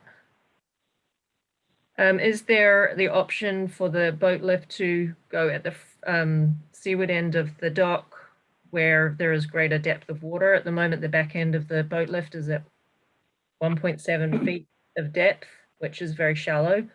And the seaward end is 2.2 feet. But if we move the boat lift to the front end of the dock, without much more intrusion into the waterway, it will have greater depth of water. And definitely a substantial buffer zone of vegetation. I still think even that we should be looking at other alternatives that include toe stones with a vegetated bank. I think that we need to be looking at all of these alternatives, which are more beneficial in terms of protecting the coastal beach and providing habitat. And I think that is all of my comments. Okay, Mark, if you swing the pier as you were suggesting, you're swinging it more so it's more perpendicular to the bulkhead. How Correct. close do you come to the butter's float then? I'm not changing the float. I'm just rotating the beginning of the dock. You would rotate the dock about, I'm not about the float. You would rotate the dock about the end of the dock. Right, it would be like that. I was suggesting that the boat lift be moved around to this end where there's greater depth of water. Okay, and that's okay. The reason my logic behind doing that was to keep everything at 80 feet. But if the dock is at 80 feet and you rotate the boat lift at the end, then the configuration extends beyond the 80 feet. I'm fine with that, but that's why I didn't do that. Now the boat would have to go in bow first. So right now the motor is always in at least, well, it would always be in 3 feet of water. I'm curious as to how much you would gain if you made it sideways. I'm okay with it, and I think the applicant will be okay with it. I'm just not sure how much we really gain. Yeah, if the engine is at the deepest part, then I guess that's the main priority. Yeah, I think if you look at the way I drew it, and you rotate that 90 degrees, the engine's probably a couple of more feet out into the waterway, which is, I mean, I don't know, the grade's not that deep. I mean, it might give you an inch more water. I don't know. So if you want me to do that, I'm fine with it, but that was my logic as to why not. Yeah, I'm going to throw in my 2 cents on that. I mean, I understand the thought process on that, Kelly, but at the same time, I'm a little hesitant to give any kind of a variance to the length because we've never ever given a length variance on the dock. As far, I mean, since we've had the most recent set of pier guidelines. Yeah, I think my logic was that it's kind of the footprint of a moored boat, so it's really not that much of an extension of the dock itself. But I see what Mark's saying about how it doesn't really change anything in terms of where the motor is on the boat, so there's probably no real benefit to doing it. Okay. All right. Anything else from the commission? Is there anybody in the audience who has any comments, questions, concerns with this project? Raise your hand digitally if you do. I see none.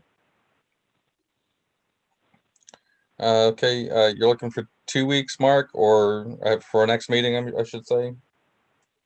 What is Or the need date more? of that? I probably need more just because there's a lag time between myself and Dan to turn these around, you know? Okay, so second meeting from today? The 18th of February. Is that good, Mark? Let me just check my phone. It's smarter than me when it comes to dates. The new material would be due by the 11th. Right. Yeah, 18th is good. And you can have the plan in by the 11th of February? I think so. If not, we'll just have to bump it, but Okay. I think I can do that. So All where right, I'm then. headed, go ahead. Okay, I'm going to say then, can I have a motion to continue this hearing until February 18th?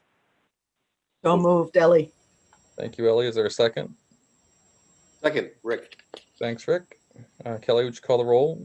Bishop, Aye. Durkin, Aye. Bernstein, Aye. Lawrence, Aye. Oops, Aye. Mulhern. Aye. Motion carries unanimously 6-0. Continue. Okay, so my homework here is to change the design, put it back to a bulkhead, and rewrite the narrative. And investigate the alternatives. The alternative. Yeah. Right. And the pipe. Okay. And the pipe, the drainage pipe. Oh, okay.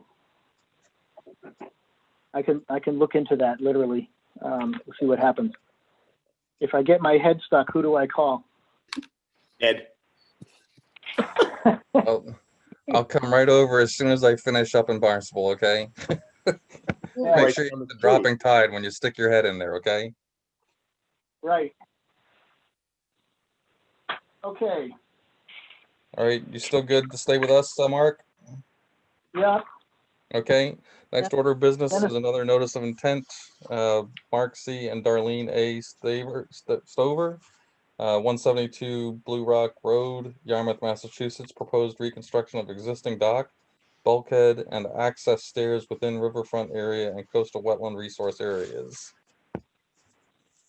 Yes, Mark Burgess again, Showfront Consulting, representing the Stovers.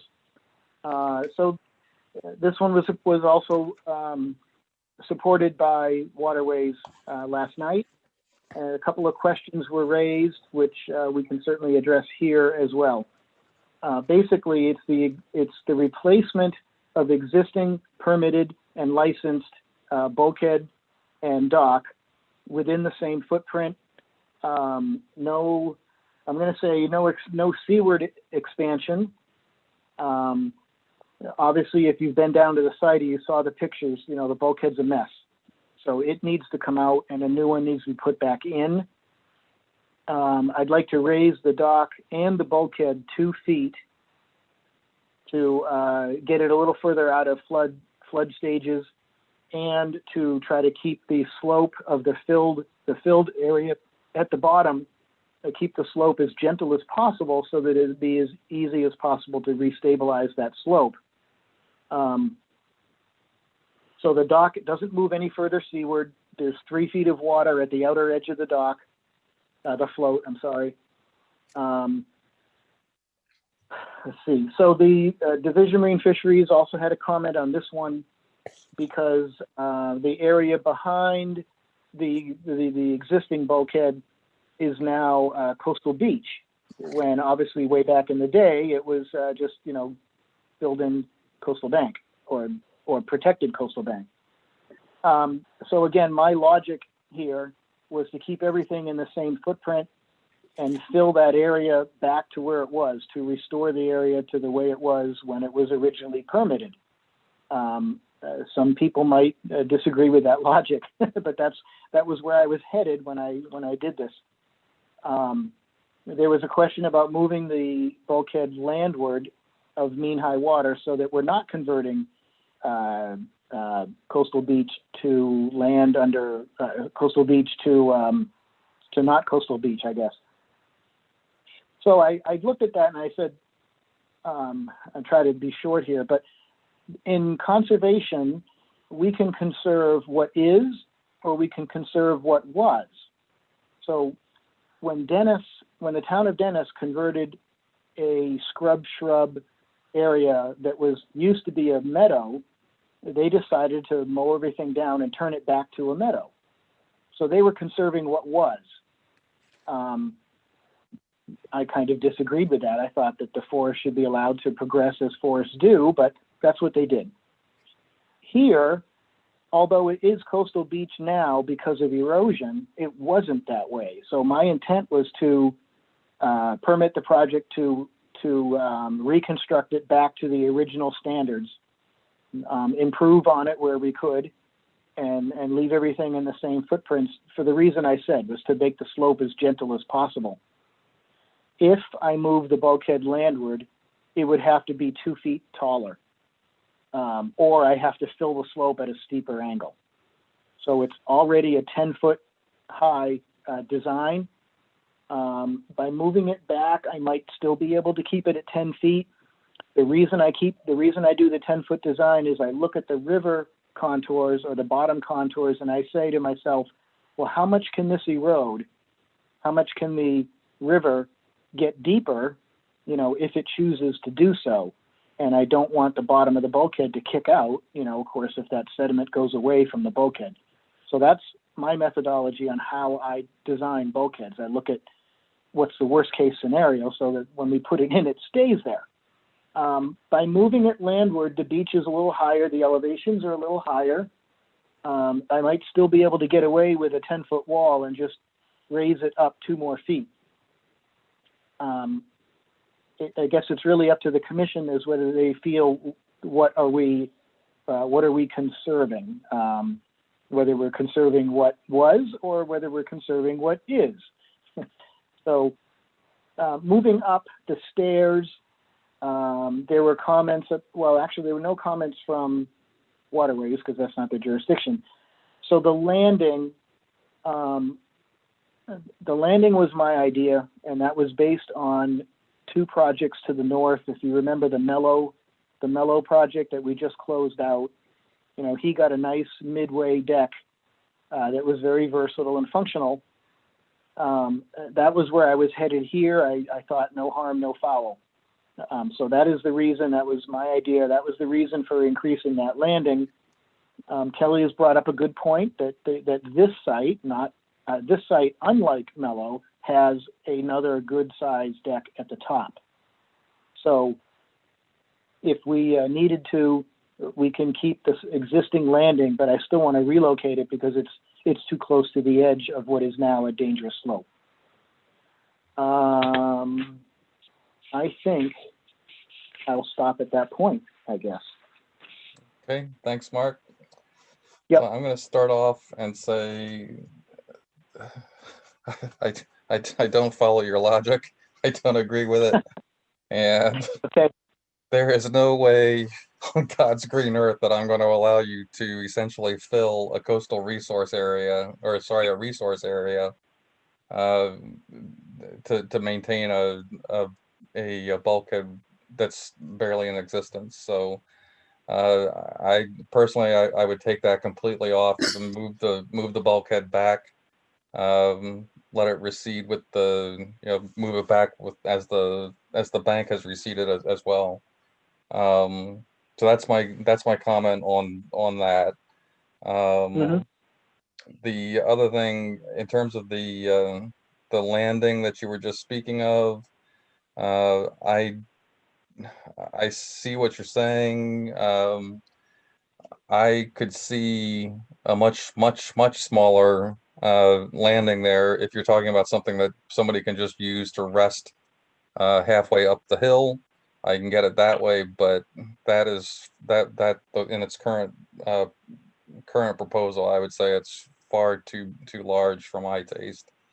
I'm going to ask Kelly, did we actually permit that deck like that at the top of the bank?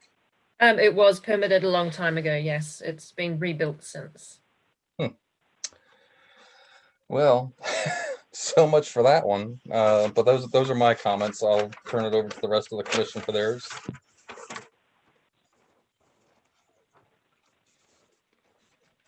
Anybody?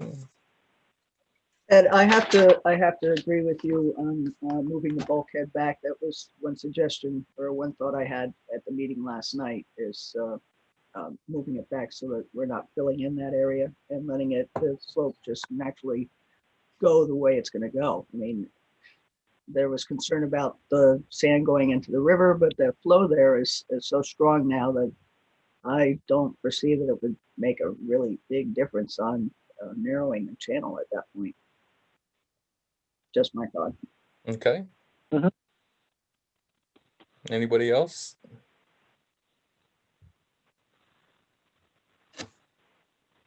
I think everyone would agree it's an extremely dynamic area, and we have other examples of bulkheads in that narrows area that have exhibited significant scouring at the ends of the bulkheads, and it's done a lot of damage. So I would agree with you, Ed, that it needs to be moved back.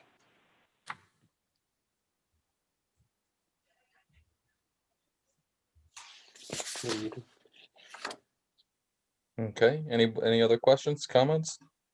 Yeah, David, I agree with Rick. I was walking on the other side of the river a couple times in the last couple of weeks, and not this particular staircase, but there is a staircase further closer to the bike path that is totally about to fall into the water, I think. So I would want something that's going to be very sturdy, and I would agree with Rick. Okay. Anybody else? This is Pat. I guess it was noted that there was quite a bit of vegetation that's been cut down on this hill. Unpermitted cutting. Yeah, we were going to get to that. Yes. Okay. Do you have any questions about what we've talked about so far? No, I think the bulkhead should go back also. Agree with the others. Yep, I'm feeling you. Okay, so yes, I can move the bulkhead back. I hope you understand my logic, even though you don't agree with it. But I wasn't trying to do anything sneaky. That was my logic. So no worries there. The original landing was 4 by 11. We can stick with that and just move it halfway up where it needs to be for safety. That's not an issue. So if I make those two changes, it'll reduce the amount of fill, of course, and I'll have to look at whether I need to change the bulkhead to like a 12-foot design, or whether I can get away with the same 10-foot and just move it back. Maybe if I just make the slope just slightly more steeper, it's not like it's filled at the angle of repose. You can see that from the plan. So I think I have some wiggle room to be able to work at that and make it work. The returns of the bulkhead, now that we move it landward, the original returns will probably work just fine, and I would assume it would be a minor project modification to the license, so I can pursue that separately, because we're going landward, not seaward. I don't expect that DEP would have a problem with that. Kelly had one question about the platform on the north, and I'm going to look up the original license, because it was licensed. then it was an interim approval license, and then I relicensed it a year or so, about 2 years ago, and then the property transferred hands, and now we're rebuilding it. So I'm going to quickly look at that while I'm trying to talk. But so the plant, the cutting, what I've heard from the owner today, and I don't know whether he was able to make it online or not. What I heard from the owner today, and what I didn't see out there, I've been out there quite a bit, and because we did 4 tree removals administratively. So there were 4 trees at the bottom of the bank that you saw cut. That was done administratively, but I included it on this plan just so it's all buttoned up and you know where the work came from. But oh wow, okay. So that's obvious when I look at it from there. I don't remember, honestly, guys, I don't remember seeing that. And I wanted to get out there today before it got dark, and I just didn't make it. Yeah, My day got away from. It's pretty recent. Okay. What the applicant told me was it was really grown in around the staircase, and he trimmed around that. I would agree with you that this looks a little different than that. So on the other hand, his focus of the project at this point was to get the bottom rebuilt and stabilized, but he does want to move forward with a whole bank restoration plan. So what I would suggest is you can require it, but we're going to file an amendment once everything is stabilized. We're going to file an amendment to he wants to restore the bank to some type of vegetation. I would obviously not recommend to him to cut everything down and start over. We don't want to do that, but the place is kind of messy. The site was left unkept for a long time. There hasn't been a lot of maintenance. So I know he wants to work on that. Like I said, you can require that we file a restoration plan at a later date for the bank, but it wasn't part of this because it just came up, and that it's kind of like a phase 2.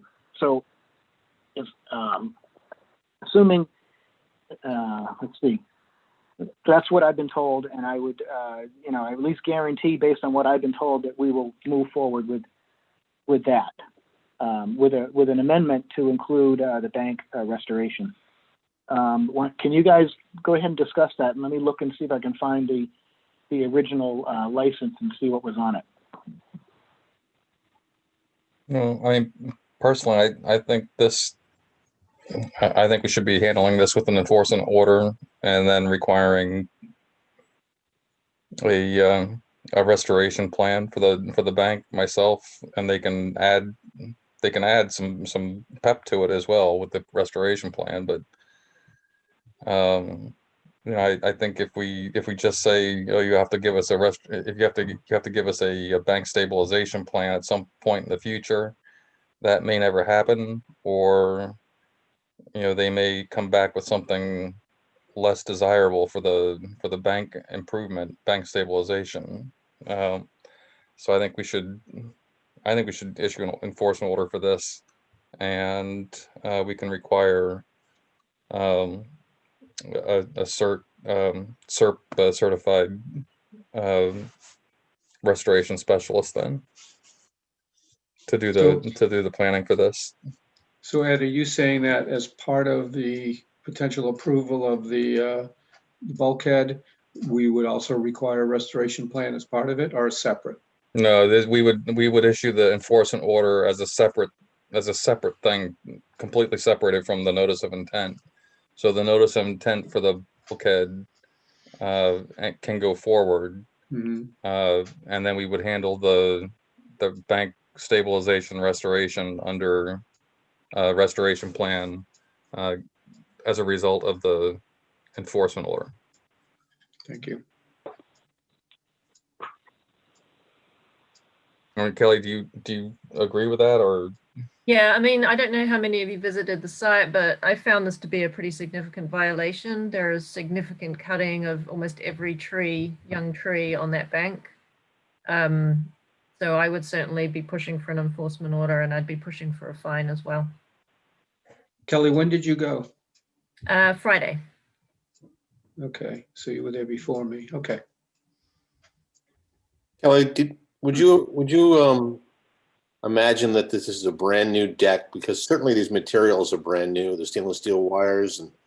Yeah, it's a relatively new deck. It was replaced in what looks like the footprint of a previously approved deck. It wasn't permitted for the replacement though. The replacement of it wasn't permitted. Right. That I am aware of. I could be wrong. But it was a pre-existing deck that is shown on a previously approved plan. Thank you. Is there a, Yeah, it's the platform on top of the bulkhead at the bottom of the slope. That there, which I'm showing you there, is not shown on the previously approved plan for the reconstruction of the dock. And I think, I'm not sure if the bulkhead was included in that notice, but I think that might have just been for the stairs and the dock back in 1990. And that platform is not shown on the approved plan. So that's why I asked Mark, even if it's shown on a later license plan, it's still not shown on the approved notice of intent plan. So I do question the validity of it being there. well, that wasn't the 4x11 No, landing that he was talking about though, right? no, this is a No. This is the old bulkhead running under here, and this is a Okay. platform that runs along the top of the bulkhead. Yeah, so that's, you're not planning on keeping that structure there, Mark, is that correct? We were planning on, and I just emailed Kelly the latest license that I did. What was the date on that? No, I don't know, but around 2016. It was an interim approval license, which you guys should have, but I have it if you need it. The interim approval license did not show didn't show that platform. So when I went out there to relicense the project in 2016, I drew it exactly with what I saw, and then we applied for a simplified license. Yeah, so that went through. So it's been added since the dock was reconstructed in permitted in the 1990s. It's been added since then, and then been included in a later license. Yep, and that. But we that never landing approved it. No, we never approved it. Yeah, that's got to come out then.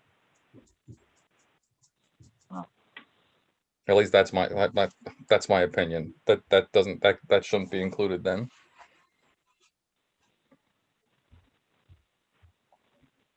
So I just had a few comments on the project overall. So obviously the bulkhead coming back to the current bank is definitely in line with the guidance that we've received for repair and replacement of a coastal engineering structure.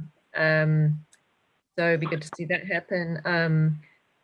The coastal beach itself as a resource area should be marked on the plan so that it's clear. I think that it may have been overlooked by the other permitting agencies in their comments because it's not clear on the plan that it is a coastal beach resource area there.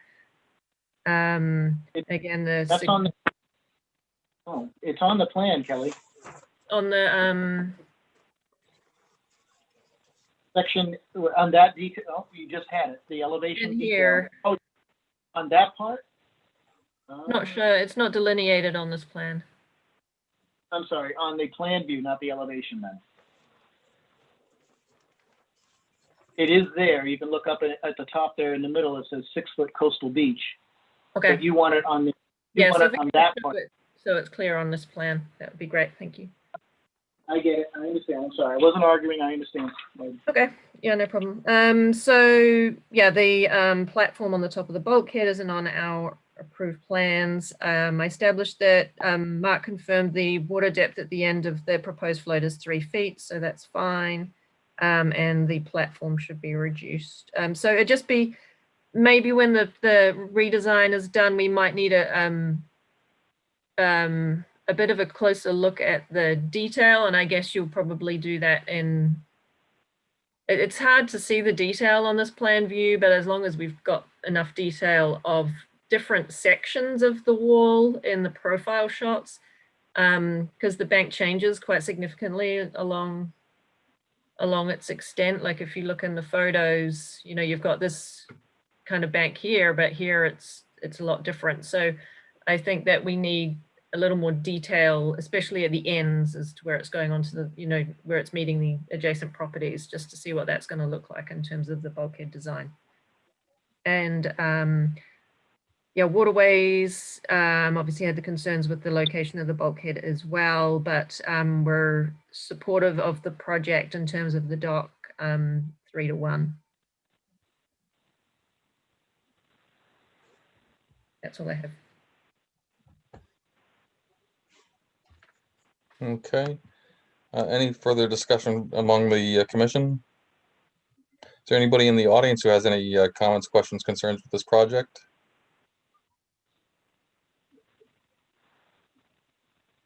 Any further discussion from the commission?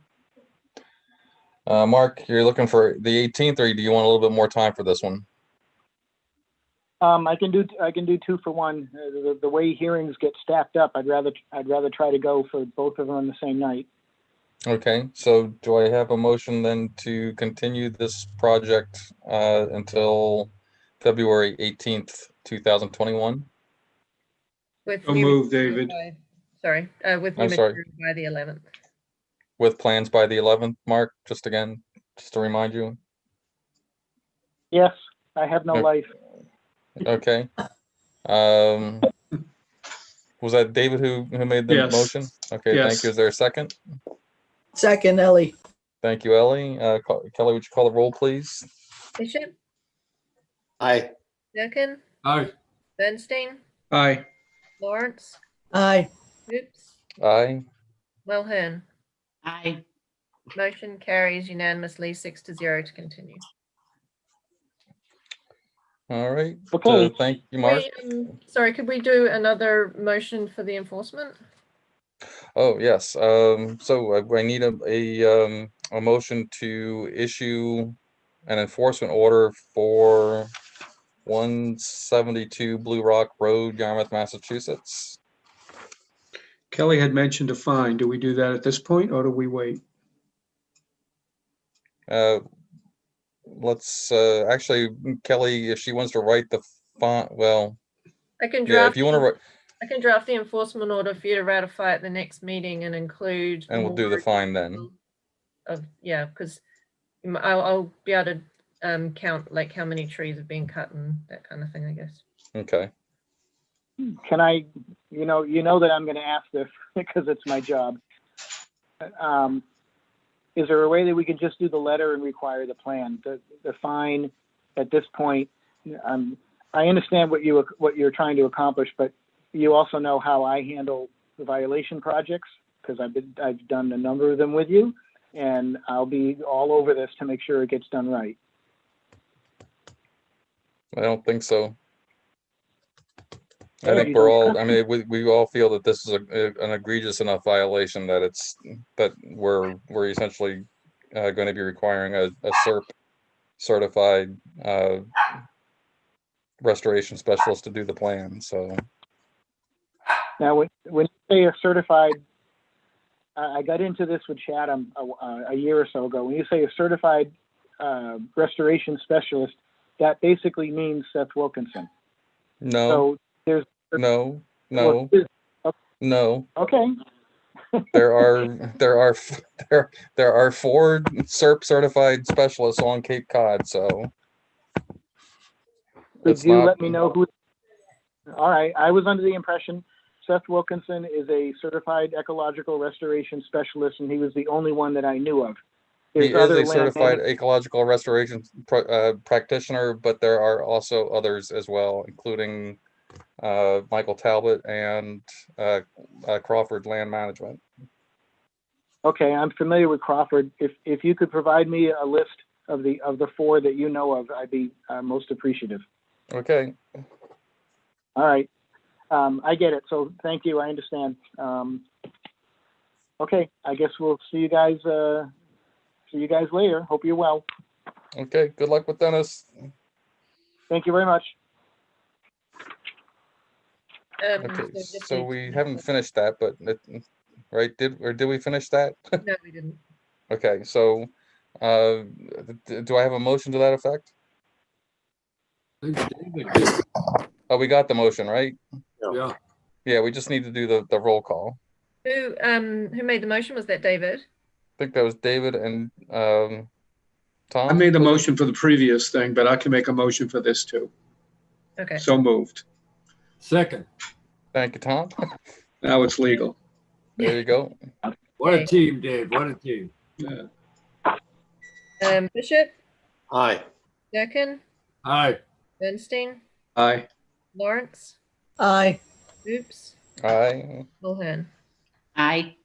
Motion carries unanimously 6-0. So I'm going to do a draft enforcement order with details of the violation for the February 4th meeting for you to ratify. Okay, sounds good. And you don't need to see us again for that, right? Until we have a plan together? Not unless you no. need to attend to talk about Okay. it. All right. And we did get a file number, by the way. I don't know if you got the email or you know of it, but we did get a file number. No, I didn't get that. Yep. I asked for it yesterday and today. It's 2266. Thank you. You're welcome. Okay, thank you, Mark. All right. Zoom you later. Yeah. Great. Okay. Next order of business is a certificate of compliance. This is an easy certificate for SE 83-18B6 20 River Drive. Do I have a motion to issue With ongoing conditions. with ongoing conditions? So moved, Ellie. Thank you, Ellie. Is there a second? Second. Thank you, Rick. Kelly, would you call the roll? Bishop, Aye. Durkin, Aye.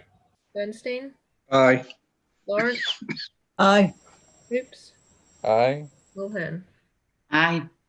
Motion carries unanimously 6-0. All right, next order of business is a request for extension for SE 83-2117 220 South Street, Yarmouth, Massachusetts, reconstruction of the jetty at the Bass River Beach and boat ramp.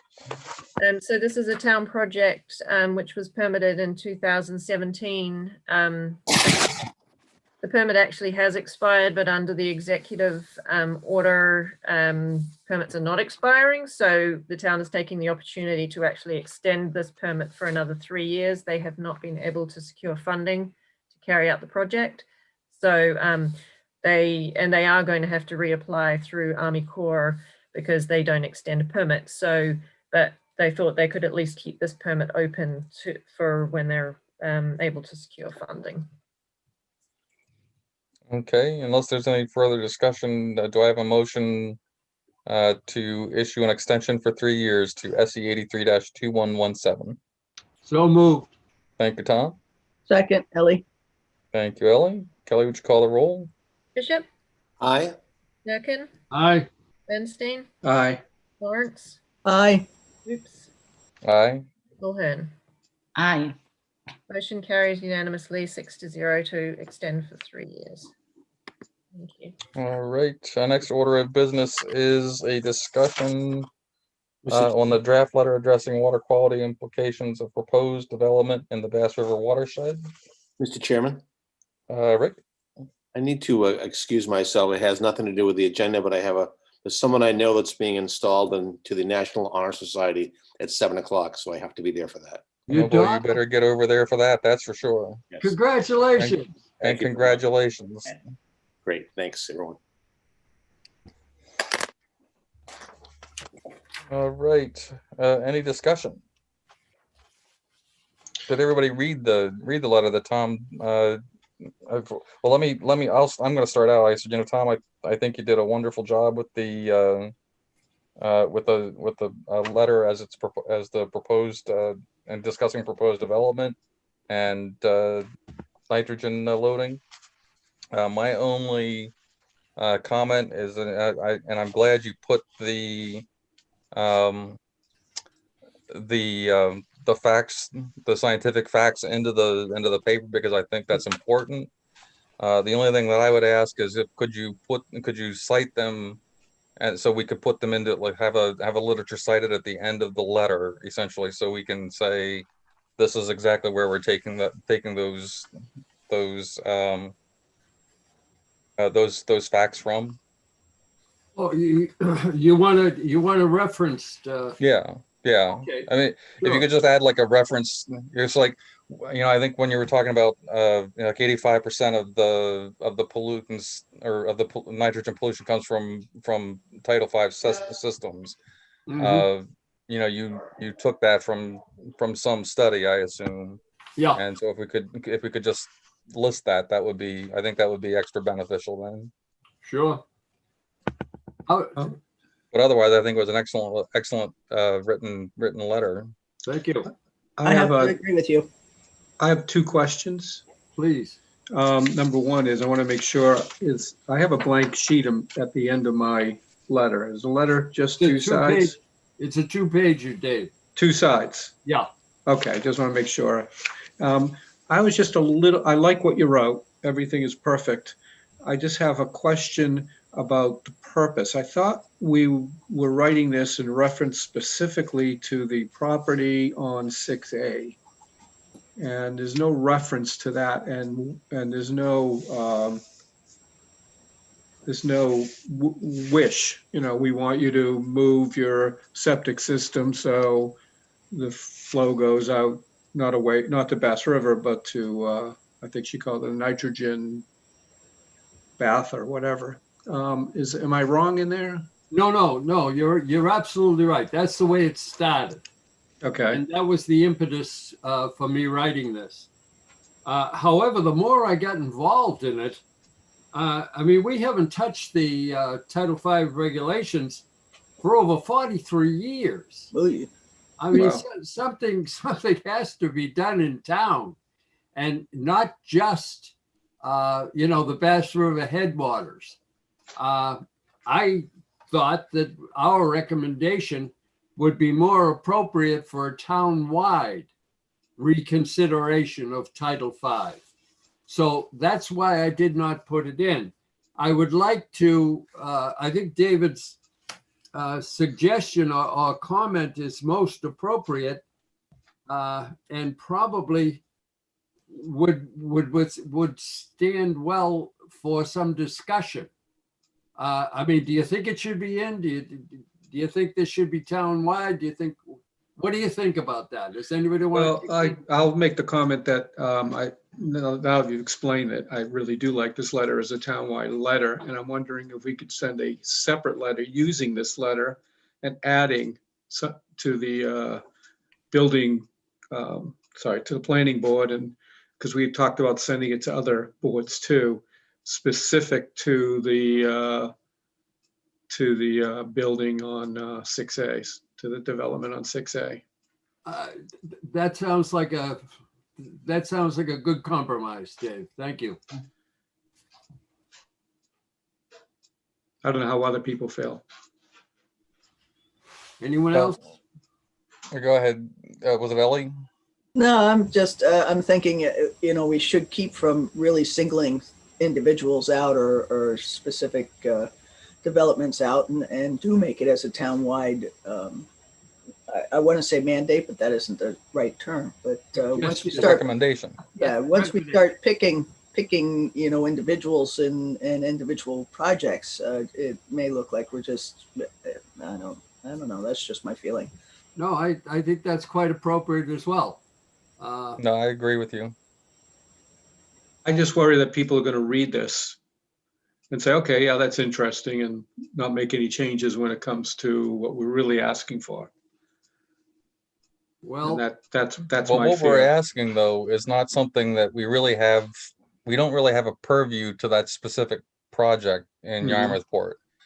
So that's why I think, Tom, keeping it as a general recommendation that covers all of the town, I think that's a much sounder approach to putting our opinion. I agree with Ellie, and that's exactly the way I looked at it. Like if we start mentioning a specific project, then I'm afraid people are going to look at it and say, you've got a personal bias or a commission bias against a particular proponent, because this is something that we would approve of this is our opinion for any such development. It's not just that development. So I think it's probably better for us to stay, keep it to cover the entire town wide, in our opinion, as it is for the entire town. Okay. That's my. Would you go along with that, Dave? Sure.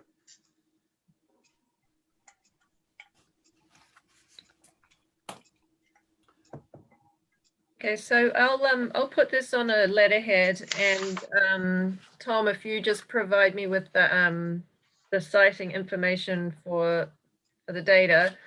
Does everyone want to sign this? It's just a little difficult with our COVID situation to get signatures. I could leave it outside the building and get people to come and individually sign it, or if people want to do an electronic signature on a PDF, if you're able to do that, or if you want one person like the chairman to sign it on your behalf. I have no problem going to town hall and signing it. It's right down the street for me, and if you need to, I can bring it around to the individual commissioners and have them sign it if you want me to. I have no problem going to town hall to sign it. There's no reason for it. I'll certainly go to town hall. Okay. Yeah, and Robert's there most days, so we could even coordinate for him to come meet people to get you to sign it. Okay, Ed, do you want specifics on this? In other words, you want it notated and reference given to the notation. Right. Yeah. Just So if you a list of references. Okay, it's specific to the statement. Right. In other There you words, 45 years, one, such a blah, blah. Yeah. Right. Yeah, yeah, okay.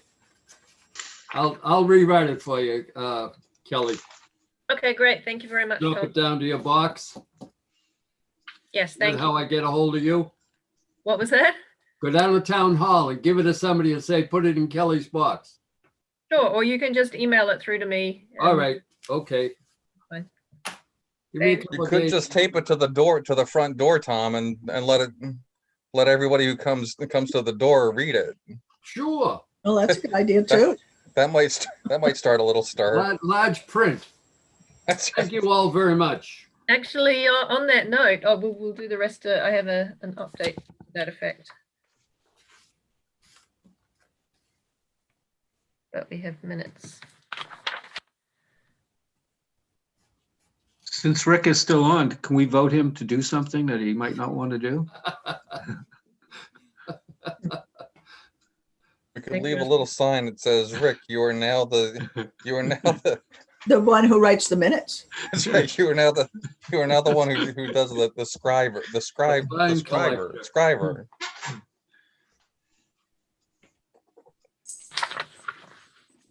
All right. Minutes of January 7th. That all those good? Yes. January 7th, Tom makes a 2021. motion. Tom makes a motion to accept the minutes of January 7th. That's written. Okay, and it is 2021, right? Yeah. Yep. We just have a little typo in the agenda. That's all. Oh, we do? It says 2020. All right. That's forgivable during the month of January. Yeah. Are you getting? About the January. Are we just getting around to the minutes from January 2020? Yeah. Really? That could also be the case. No, hey, we are right on top of those now. That's. Yeah, indeed. Well, somebody All right, said so that. is there a second, I'll David? I'll second. Yeah. Thank you. Kelly, would you call the roll? Oops. Aye. Durkin. Aye. Mulhern. Aye. Lawrence. Aye. And Bernstein. Aye. So motion carries 5-0. 1 absent. Okay, so I just had one update. Well, 2 updates actually. I've been in contact with the high school, and they have a class interested in doing some public education material for us. So I'm going to do a this is crazy, a class with them next week. It's an advertising class, and talk about what the commission does and about the wetland protection regulations, and I'm sending them some material, and they're going to come up with some public education posters for us that we can display around town and hopefully like online as well. Yeah, it So, says no topping trees. Yeah, that's that'll be. I think that's most appropriate, Kelly, and I think it's been far too long that we've avoided bringing the scientific aspect of conservation into the high school. Yeah, it's a good opportunity to. Appreciate you doing that. And then the other update is that the town did approve the filling the administrative assistant position this week. Hey, you did it, David. Yeah, it's all me. So thank you for your support on that. That is all I have.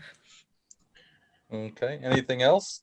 Yeah, I have two things, if I could. Way back, Kelly, last spring, we talked about Sweetheart Creek, and I know I'm just worried that spring's going to come before we know it. And are we doing anything with the violations there? Yep, so there's some that are ongoing, some that are resolved. There's not a lot that can be done at this time of year because there are no floats in. So there's, trying to think, there is one that is still, of the violation notices that we sent, there is still one that I'm waiting for a response on, but I have met with them and gone through it all. They have a number of outstanding orders of conditions. But again, you know, we have to now wait. We've sent out letters to a few saying that the resolution is that the unpermitted floats don't return in the spring, and then that would be considered to be a resolution. So then we now have to do repeat site visits. If they do return, then we go to enforcement order and fines at that point. So all right, I have my kayak ready. I'm ready. yeah, so we'll have to get it up and ready for the spring. Check to see if they put MS numbers on them, David. Okay. Yeah. Yeah, I'm looking forward to the spring in that respect. And my second thing is just a suggestion when our new town manager comes on, the one that was just hired, that perhaps we get him to come to one of the beginnings of our meeting so we can introduce ourselves and maybe he'll see what we do in more detail. We can invite him. Yeah, that's what, well, I know, you can't force him to come. Actually, I mean, Rittenauer is actually, you know, he's had a lot of experience with local towns as a town manager. He's actually a pretty decent guy as far as I know. I mean, I've seen him work in a couple different other towns. I'm sure he is. And I just figure politically it's a nice thing to do and see what we do. Yes, I was happy to hear him mention climate change, coastal erosion and water quality all in his opening statement of his interview. That was encouraging. Okay, anything else? If I have one for David. Where did you take that wonderful shot of the bald eagle? Oh, Mill Pond. You know, I was out on my kayak. Oh, okay. All right. I got, you know, I have a nice lens plus being relatively close and him just staring me down. That was my wife has a great picture of him in the air. The day we went with you, Kelly, if you remember when the eagles took off and she started taking pictures, a great picture. I'll try to get her to send it to me and I'll send it to you.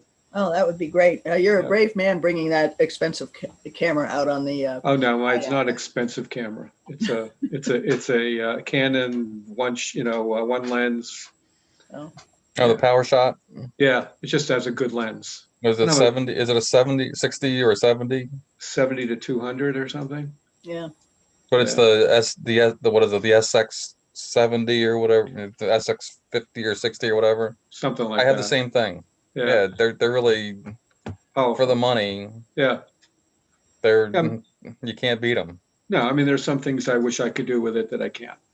If you're trying to take pictures of the little brown jobs in the shrubbery, then it becomes difficult because it doesn't.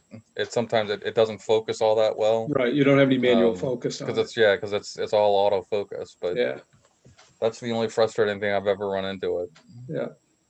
I mean, I had a friend of mine, because I'm big into birding, but he was one of his things is like, oh, he always had the most expensive optics, Mhm. binoculars and spotting scopes, and he said, I'm going to go out and buy this camera. So he went out and bought this Canon, spent like $4,000 on this camera setup, but he bought big on the body, but then the need the real lens. lenses, like Yeah. the 800 millimeter lenses, those cost Yeah. like $10,000-$12,000. Right.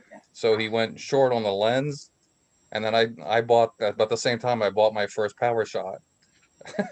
I started taking a picture. He's like, how'd you take a picture of this? It's like, Yeah.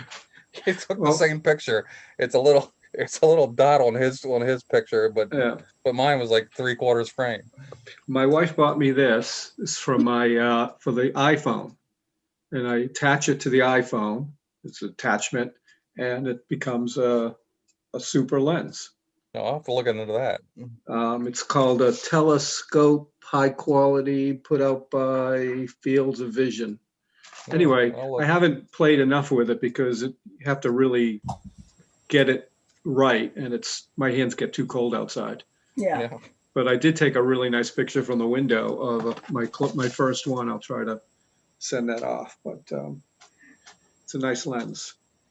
All right. Well, thank you for coming to Ed and David's photo optics review Well, I haven't lecture. taken any photos yet. Maybe we should adjourn and let the rest of the commissioners leave before they abandon us all. So, is there a motion to adjourn? So moved. Thank you, David. A second. Thank you, Ellie. Kelly, would you call the roll? Oops. Aye. Durkin, Aye. Mulhern, Aye. Lawrence, Aye. and Bernstein. Aye. Motion carries 5-0 to adjourn at 7:17. 7-7.